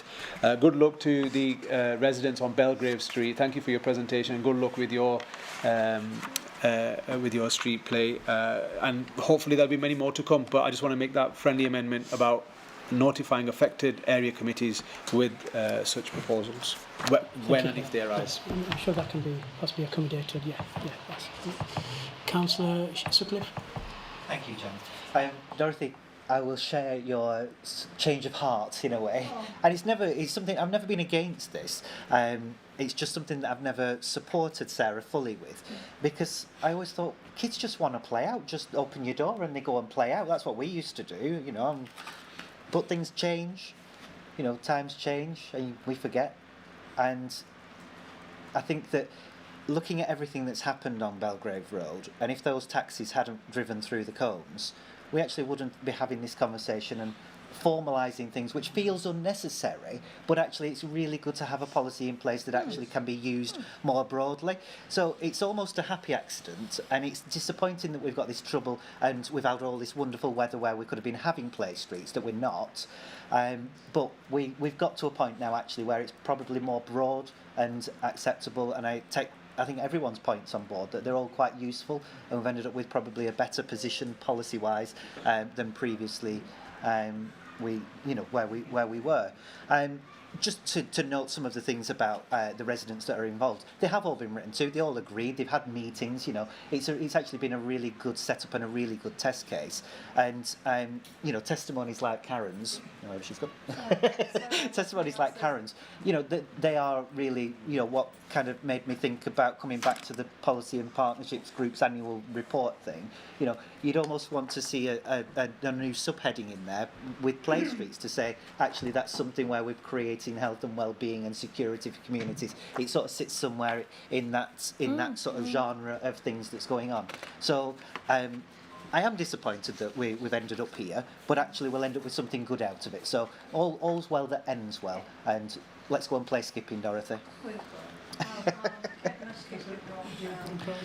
Just a quick one. I mean, Councillor Ali's talked about this one a bit. It's been in 2.3 about insurance and liability and all that kind of thing. Again, in the past, when Christopher Knight came round to play football with me as a child, and he kicked the ball over the wall and smashed my parents' front window, his parents coughed up because it was their child, and that was fine. And some houses, their insurance has some degree of public liability cover, legal expenses cover, etc. But it's often an optional extra. So if you're going to, you don't want to scare people to say you must have 5 million or 10 million, and if you don't have that, by the way, Pendle's got it, but by the way, you'll have to cough up to Pendle. That's going to put people off needlessly. Puts Pendle in it. And puts Pendle in it, when it shouldn't be. So if we can find a way just to obviously remind people that they are responsible. If a child falls over, gets injured, or damages a car or a front window, then there are ways to say you've got to sort this out and be responsible for it. And I think the paperwork at the moment says that. does talk about that anyway, because we got a whole bunch of template letters from the people that have run the schemes already about notifying neighbours, getting buy-in on that one, the rules and the regulations about how you administer it and what you do. So therefore these things are in place and signed up to. So it's just a case of rolling those out. Final speaker, Councillor Whip. Just a question. I don't think it says anywhere who the decision maker would be. Would it be under a scheme of delegation to officers? We're recommending that it is delegated under 2.3 of the report, so that the events coordinator deals with these as they would do other events. Yeah. Just for clarification, can a town council be an organiser of a play street? There's no actual legislation which says who can and can't be. All those in favour? Thank you. That's built. That's carried. Yeah, I was going to say to Karen Clark, thank you very much. It's entirely up to you if you want to stay or.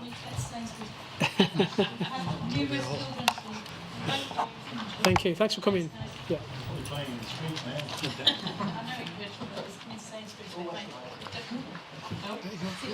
Took over the health and then you didn't say, did you? I told you.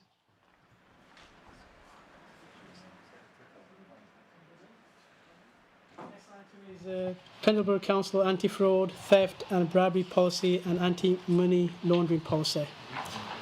Councillor Hanif. Chair, can we obviously move the recommendations, approve both of the policies? You are second those.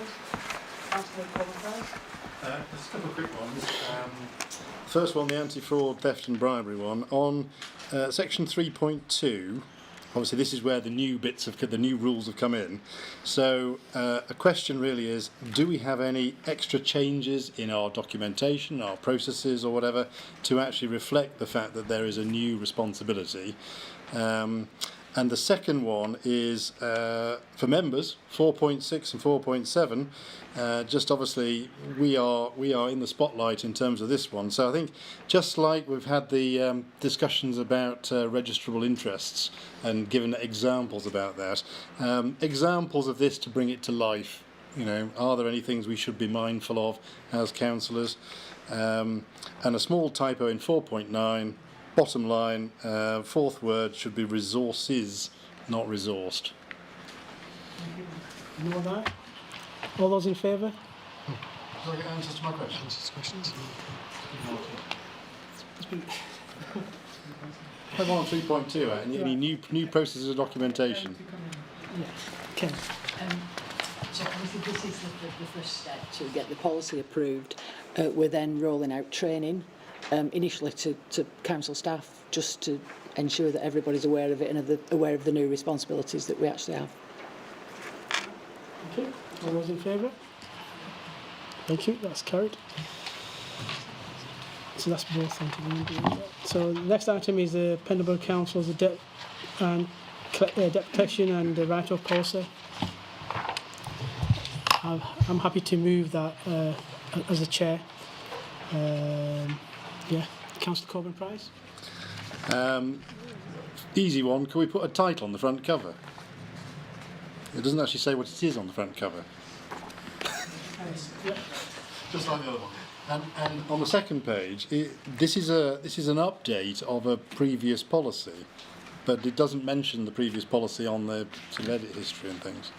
So there's a review and update type thing. Couple of small typos for you. Page 4, halfway down on liquidation. PLCs and LLPs, you don't need an apostrophe, it's just a plural for both of those. And on the very back page, this is the report that will come to you every quarter. So the left-hand column talks about the summary of write-offs by category. And I think what you mean by that is the category is by the value. So the £5, 10,000 and over 10,000. Or do you mean category of letter? But I think it's probably talking about the last, categories in council tax, national. No, okay. So it's the category of debtor, whether it's somebody that's insolvent, deceased, etc. Right. Oh, okay. Yes, because I thought it was. The reason I said about money was because the authorised section, ANL, the Director of Resources, etc., was sort of tied into the value amount. But yeah, I mean, whatever allocation and category you want. But yeah, that was all. Thank you. Can you just second it? Thank you. All those in favour? Thank you. Next item is the apprenticeship approach 2026. So I'll move this as a front chair. If you remember back in at the budget meeting back in Feb, we approved £150,000 part of the shared administration budget. We will be taking on more apprenticeships, and then this lists the principle of our apprenticeship approach over the next 2 years. And we've asked, I think there's different service departments to make applications for their areas, and happy to second that. And I think there's a great. Does Jane have anything to say? So I think this is a great initiative that we've taken as a Pendle Council. We've done it previously. It's very successful. It skills up people, in certain different areas, and gives them the foundation to kind of have a even brighter future. Councillor, yeah, all those in favour? Oh, sorry, Councillor. Councillor. Yeah, I'll second that. The increase to the national minimum wage. I think at council I said national living wage actually, but I'm not going to penny pinch at this time. Yeah, I got something. I think this is great. The apprentices that we hire are usually very local young people, and we're in an exceptionally high cost of living time right now. And I think, as a council, we should be supporting the people that work for us, and supporting them especially in, this early time in their careers. And I think making that pay proportionate to the cost of living right now. This makes it much more accessible to people who aren't, in great circumstances, who don't have the parental support that, I think the typical vision of an apprentice in your mind has. It allows better access to people from poorer backgrounds to be able to get into work. So, I hope that this is, something that other councils and businesses can look to as us as a flagship in this area for paying apprentices a fair wage. Councillor Sarah. So, I'm sort of going to agree with you whilst at the same time wholly disagreeing with you. And that's because I really support young people and want them to get their foot on the ladder. And we are the parents of a 25-year-old.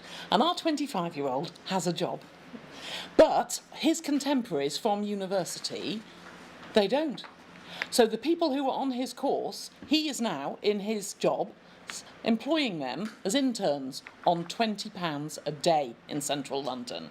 And he feels really sorry for his contemporaries. And we know, don't we, nationally, not just in this particular sphere, that it's really hard to get your foot on that ladder. It's very, very difficult. I would say that most apprentices have low living costs because they live with their parents, they still live at home. And therefore, I would like to see more opportunities be given to more young people, because it's so hard to get your foot on the ladder. I'm not suggesting that we don't spend this 19,000, but I would like to see it by us making another apprenticeship as possible. Last night, we all went for drinks with actually the chaps that are behind, and they were discussing this, and they were saying, they're 21, they were saying how hard it is to get your foot on the ladder. And one of them said, and I understand about sibling rivalry in families, one of them said, I had a job in a fish and chip shop and I got paid £4.25. Now my sister's come along and in just 4 years she's on £8. And of course that is the Labour government seems to be helping people out of poverty, don't they? On one hand, they're helping people out of poverty by increasing the minimum wage. But if you haven't got a job, you can do hand gestures if you like, but if you haven't got a job, that's the worst situation, isn't it? And if you're a young person and you're neat and you want to get your foot on that ladder, that first step, that's the hardest thing. So I would like to see more opportunities, but actually, while supporting young people, not this national living wage, but the apprentice rate. Thank you. Point noted. Councillor Sutcliffe. Thank you. I do agree with what my colleagues just said. I think that the opportunity to work is as valuable as the remuneration at an early stage, because you learn so much, and actually as an employer you generally would you choose young people with a low rate because you can afford to give them the chance, and if it doesn't work out then you've not spent a lot of money. So actually it's a nice sort of gamble. Whereas if you employ someone who you're paying a lot of money, then it's a really costly gamble. You're always taking a gamble when you employ someone, but actually it's cheaper to employ someone on a lower rate. That's not my point. Is entirely different, but I do agree with that. I support this generally, and I've spoken about my support for apprenticeships and upskilling young people. I think it's really important. It's a real pleasure to see that the council have a real sort of good approach to doing that across different sectors as well. My question, though, is how do we assess this? Because this is all about money, it's all about finance, and obviously I understand that because there's financial implications. But where's the measure of actual success? Is it just grading? Sometimes you've got people who you employ and they can do fantastic work. You'd say, I'd give you a job tomorrow, but we might only measure the success of this as by any sort of qualifications they gain as an apprentice. And I just wonder if there's any sort of value in a more qualitative approach to grading the apprentices that we take on within the council. I'll ask Dean to just come in. So the basic strategy here is one where we're employing apprentices with a view to training them up eventually to get a proper job. Yeah, that's the measure of success that we're after. And the approach we're taking is it's good to employ young people, it's good to train them up, but equally the council has an issue where it has turnover of staff in particular parts of the organisation. And what we like to do is place them where we think those gaps are going to appear. So we're growing our own because we have difficulty recruiting people into parts of the organisation. And it's a strategy that's used by many organisations because of the difficulty with the labour market. So if I'm honest, the ultimate measure of success is when a gap appears, then we're able to give that person a job, and we've trained them up and they start to understand the council and how the council works, and of course the new world that comes with new unitaries. So I think from my mind that's the kind of ultimate measure of success, is the strategy plays out insofar as filling the gaps that we need. So the posts that you see identified in here are all areas where we suffer turnover and a difficulty recruiting people. So it's the right place for us, and of course it's hopefully the right people get employed. And in terms of the kind of ongoing measure, like everybody, these people are subject to performance development reviews, understanding what their needs are in terms of an employee, on the costs they go on and so on and so forth, and they get the work experience as well, like any apprentice. Thank you. Okay, so all those in favour? Okay, so the next item is item 13. This is referrals from area committee. The first one is from Corn Area Committee on Environmental Crime.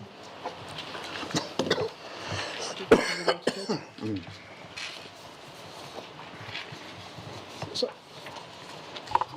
Councillor Dorothy Lord.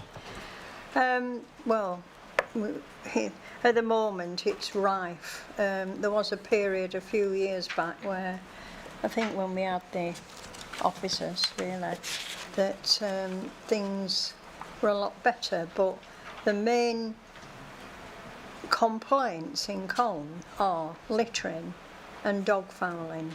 Those are the two main ones, and you hear about it on social media every single day, every day. So we need to get a grip of that. We really do, because it's just spoiling the town. What happened to the gun situation? Gun situation? We're not going about. We're not going about shooting people, allowing the dogs to foul. No, the spray gun. Oh yeah. Yeah, is that ongoing? We could do it. Sorry. So just if you go through the chair and so if you finish. Tell me. Well, I've made my point about the environmental crime. Yeah.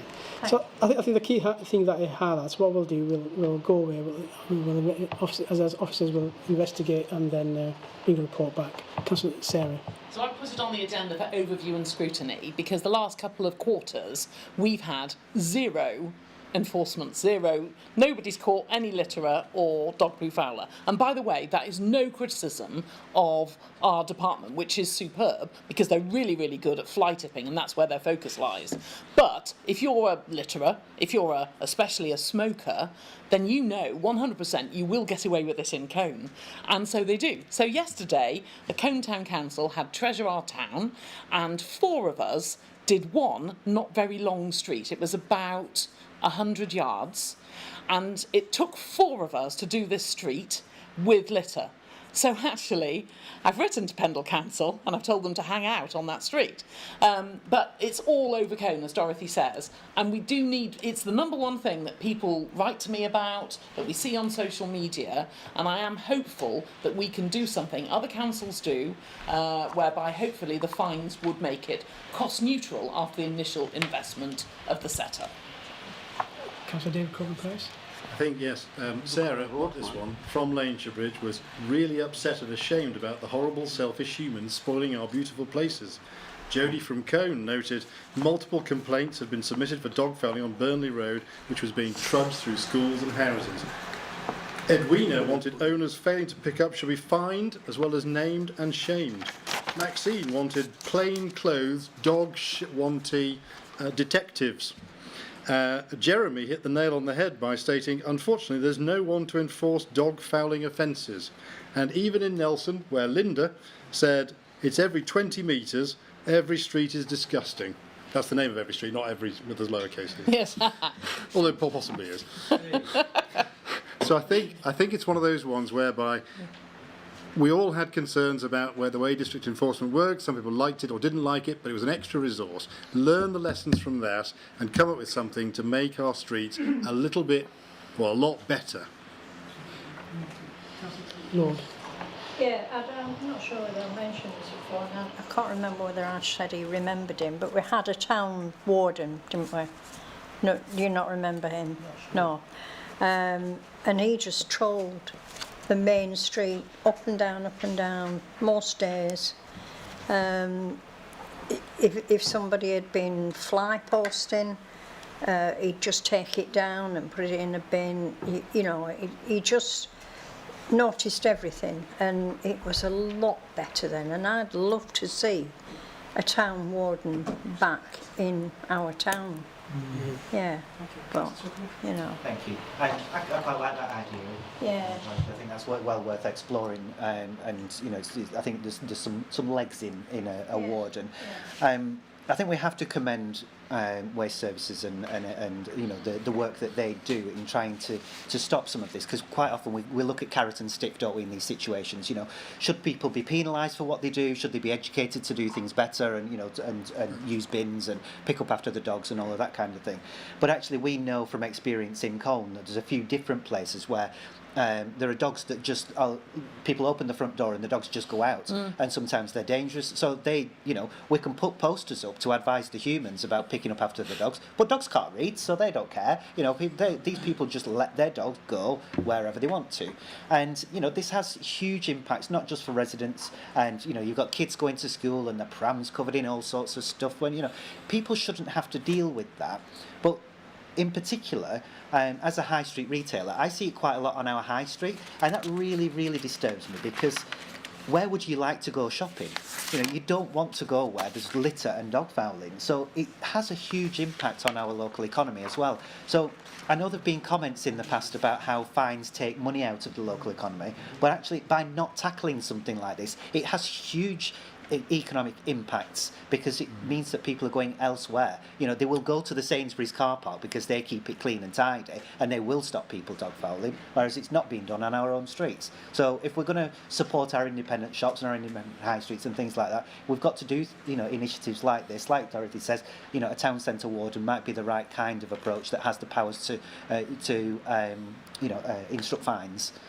So I'd like to see a Thank you. scheme in place. Councillor Whip. Yeah, I think the sad thing is we had that capacity for someone to be there to educate, reinforce and if necessary fine, and that was dismantled when district enforcement was introduced. You know, they replaced a core function of Pendle Council that we just haven't really seen come back in due to, you know, financial pressure and, you know, staffing resources. Yeah, so I mean, I support the idea of you know, bringing wardens back in as a more commonplace solution. I think, you know, there's definitely some scope for some of the costs to be, you know, supplemented with fines, but I think ultimately, you know, that's the purpose really is to educate and reinforce. I mean, in Bonalswick, we already have that in Liam the street sweeper, who does an excellent job. He's very approachable, very friendly. He talks to people, and you know he's always, you know, got something to say about, you know, this or that area, and he takes very much pride in, you know, how well kept he keeps the area, and I'm sure if he had the powers to fine, he'd be well placed with them for repeat offenders. But Councillor Lord. I just wonder how much education about this is going on in the schools, if any. You know, you've got to start there in the primary school, you know, and the child will go home eventually and say, Dad, you can't throw your can in the street, or that's where it all starts, educating the young children at their young age. Are they doing this in schools? Do they do this? I have no idea. No, I totally agree with you, Councillor Lord. I think schools is where it should be starting and should be very proactive role. Yeah, thank you, Leader. The overall consensus is clearly something needs to be done. And in my view, the most obvious answer is, I believe area committees have some legacy funding that's been allocated to them. They can maybe use that towards, there's conversations around wardens, or the town councils themselves could look into an SLA arrangement with Pendle Council or have their own wardens. But I don't know how their own wardens would work when it comes to the statutory and legal powers. Obviously, I don't want to sound like a broken record, but Nelson Town Council's decision to have an SLA with Pendle Council was so that we had those powers able to be enforced by Pendle Council. I don't know how that would work if you had your own. So maybe that's an opportunity there for a discussion with this council and of course operational services as well. Last speaker. Pendle Council do a superb job with primary schools. So Toomba from Waste Services has come and spoken to Cone Junior Council, and they've really acted on that and made that their policy. I suspect where it sort of falls down, if it does, is probably with secondary schools. We could do a lot more with secondary schools. So that's it. We'll go away, look into this, bring the report back, and take it from there. The next item is reforms to development management. So this is come from area committee. So I think the kind of we get the gist of it. I think it's mainly regarding the new planning laws that are coming in later on this year. This is a national thing, you know, by the government, and I'll put a motion forward to the full council in about the 16th of July. So yeah, hopefully get some support there. But I'm happy to support what the Corn Area Committee is kind of put out, sending this kind of a statement. Councillor Whip. Thank you. Yeah, the key thing for me is that the government in the MHCLG, is it, you know, they've introduced legislation so that every council is now required to have area committees or area forums, neighbourhood forums, and you know, the regulations are still being developed for those, and so you know they're introducing that you know everywhere should be somewhat like Pendle in how we operate with our various area committees. And yet they're introducing legislation on the planning side of stuff that just completely ignores that side of how they're wanting councils to operate in terms of devolving decision making and forums to local areas instead of wide, you know, council-wide decision making. So I think you know there needs to be some joined-up thinking in how they want councils to look and operate. So I would include in any letter. And maybe copy in that government department that you know there should be provision to you know have the now legally required area committees or soon to be legally required area committees to be able to have this devolved function as opposed to one central person. And I think we've got the working practice of Pendle Council as a very strong evidence base for how that works in practice. Thank you. So, Sarah Coburn-Price. There's just a very small element that I do feel was missing from this extract from the minute, and it's something that we feel very strongly about in Cone.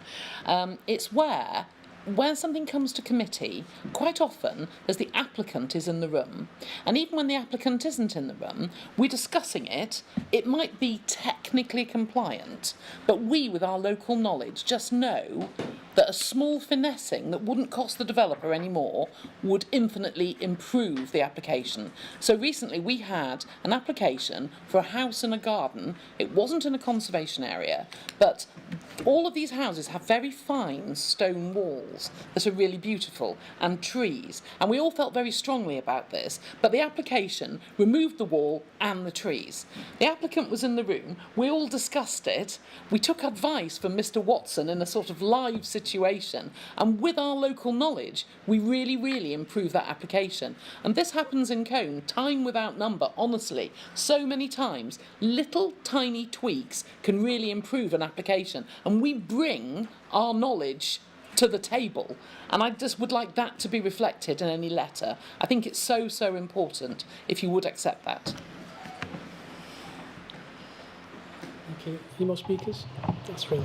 I'm just going to say, you know, obviously the statement does read out, this is from the Cone Area Committee, I think you know where it says the recommendation. So after reforms, if we, because I put motion towards the full council, so I think if we just add that in, delete, ask that a formal objection be submitted to the Prime Minister, that we add, replace that with a note that a motion on this matter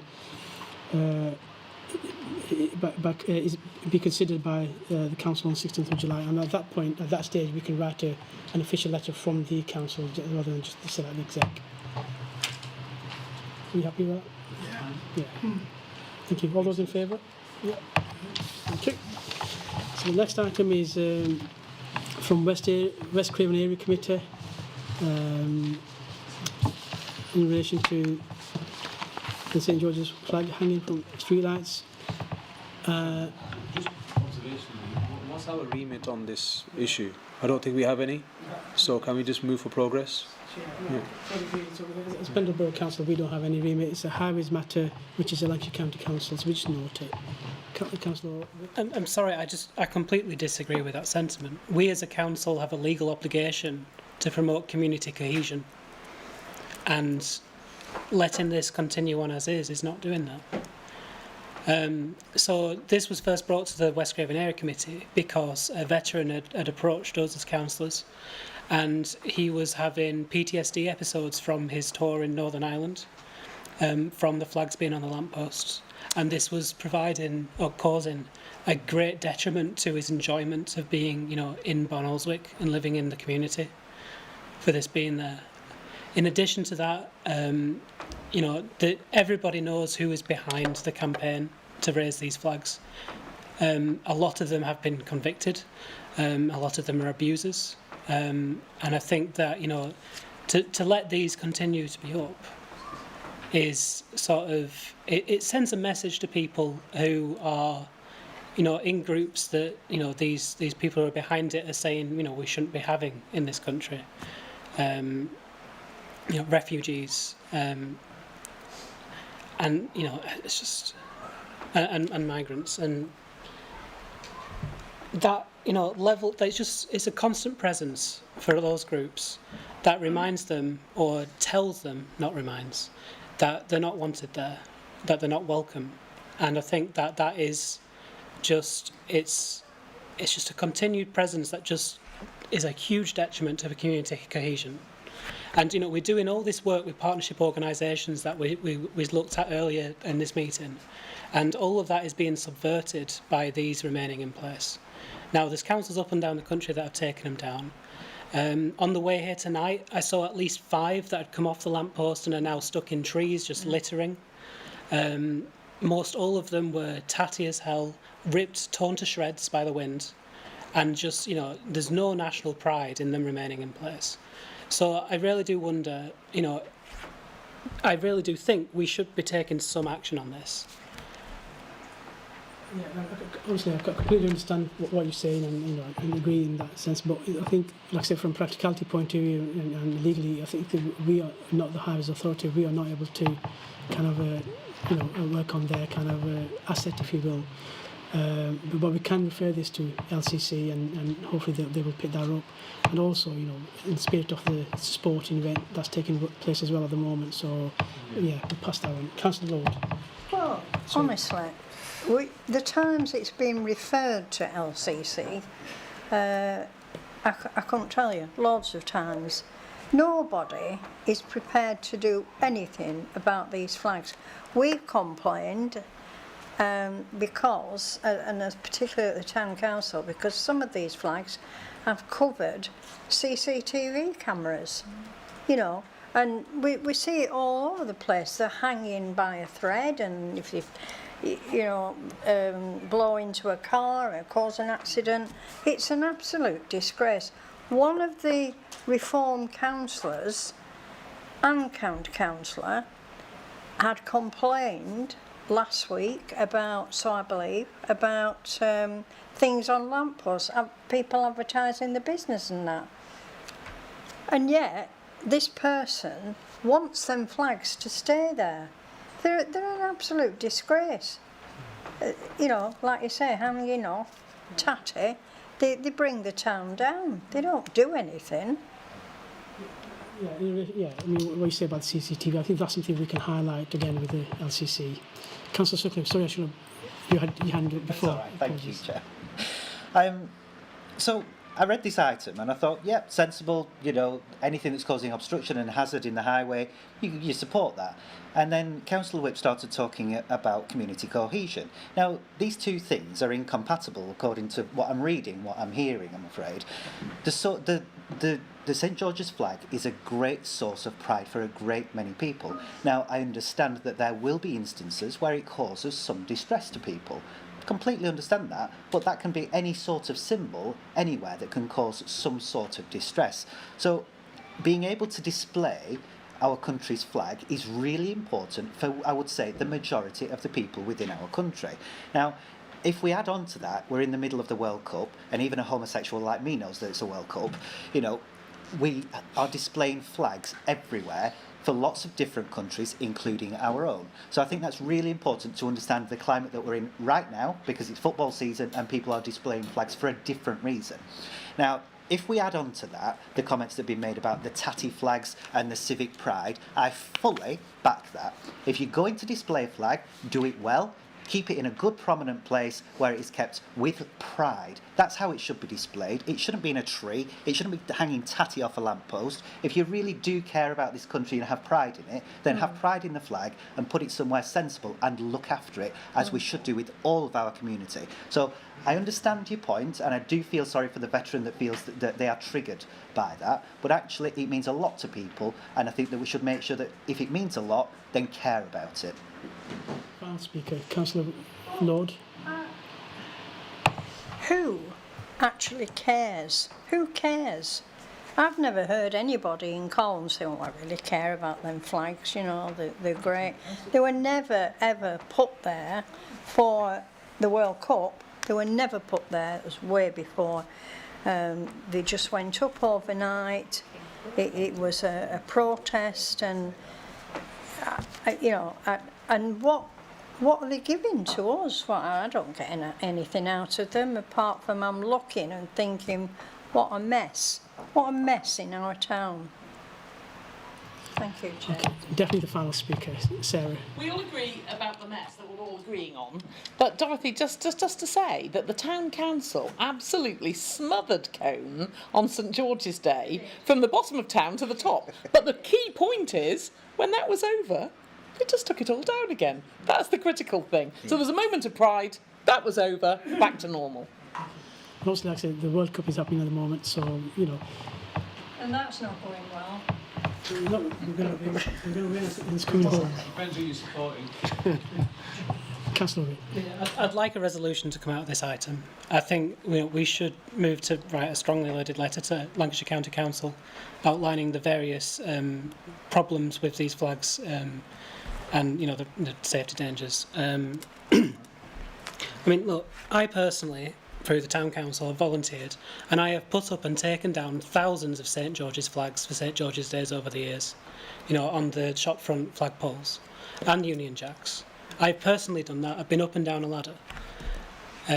So, you know, I won't take this idea that, you know, it's just because we don't care about the flag. But so I'll move that we write to LCC, write to the cabinet members and the leader of LCC.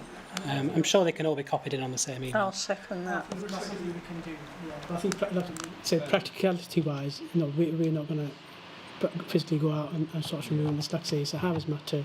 We will write to them and obviously it's strong, you know, and then, yeah, with all those points that have been made. Yeah. All those in favour? Yeah, that's fine. Next item is the street number naming and numbering.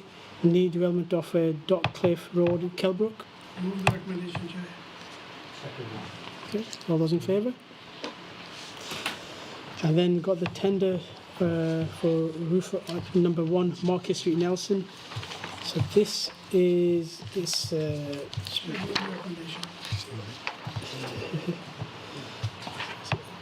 second, let me bring my report. If I can find it.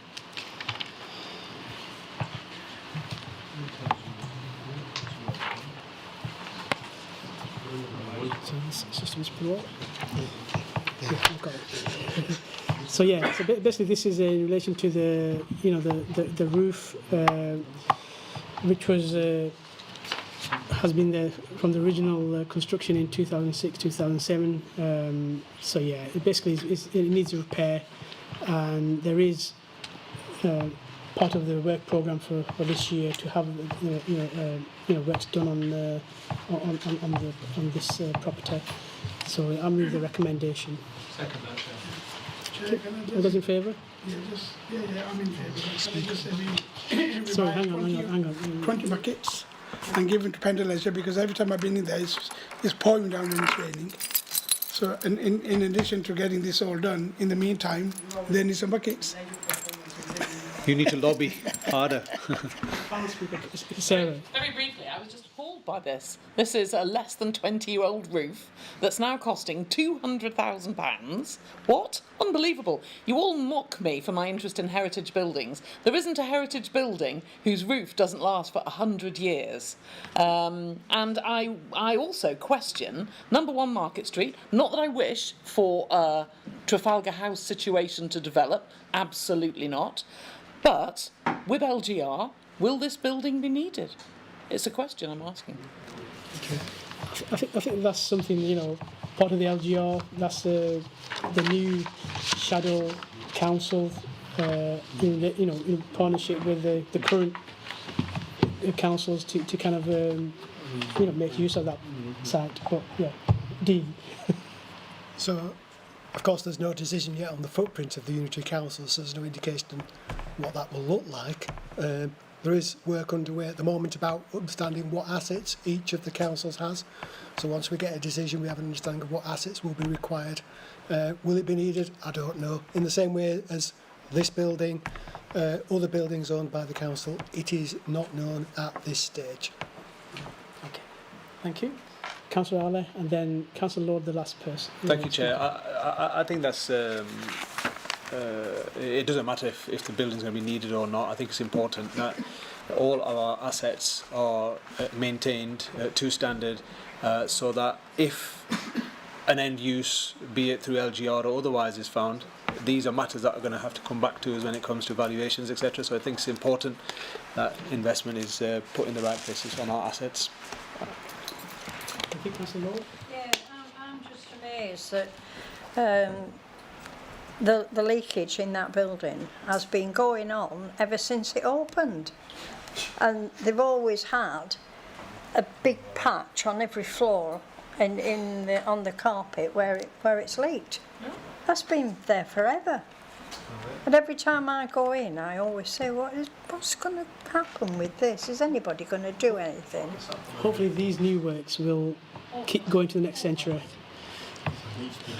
Right. Councillor. You could always use the old slates off the bit of Trafalgar House that you want to demolish and take them across the road to fix that. Just a thought. So, yeah. Thank you. All those in favour? And then we have the forward plan. Any comments from anyone? Okay, thank you very much everyone for attending, and good night.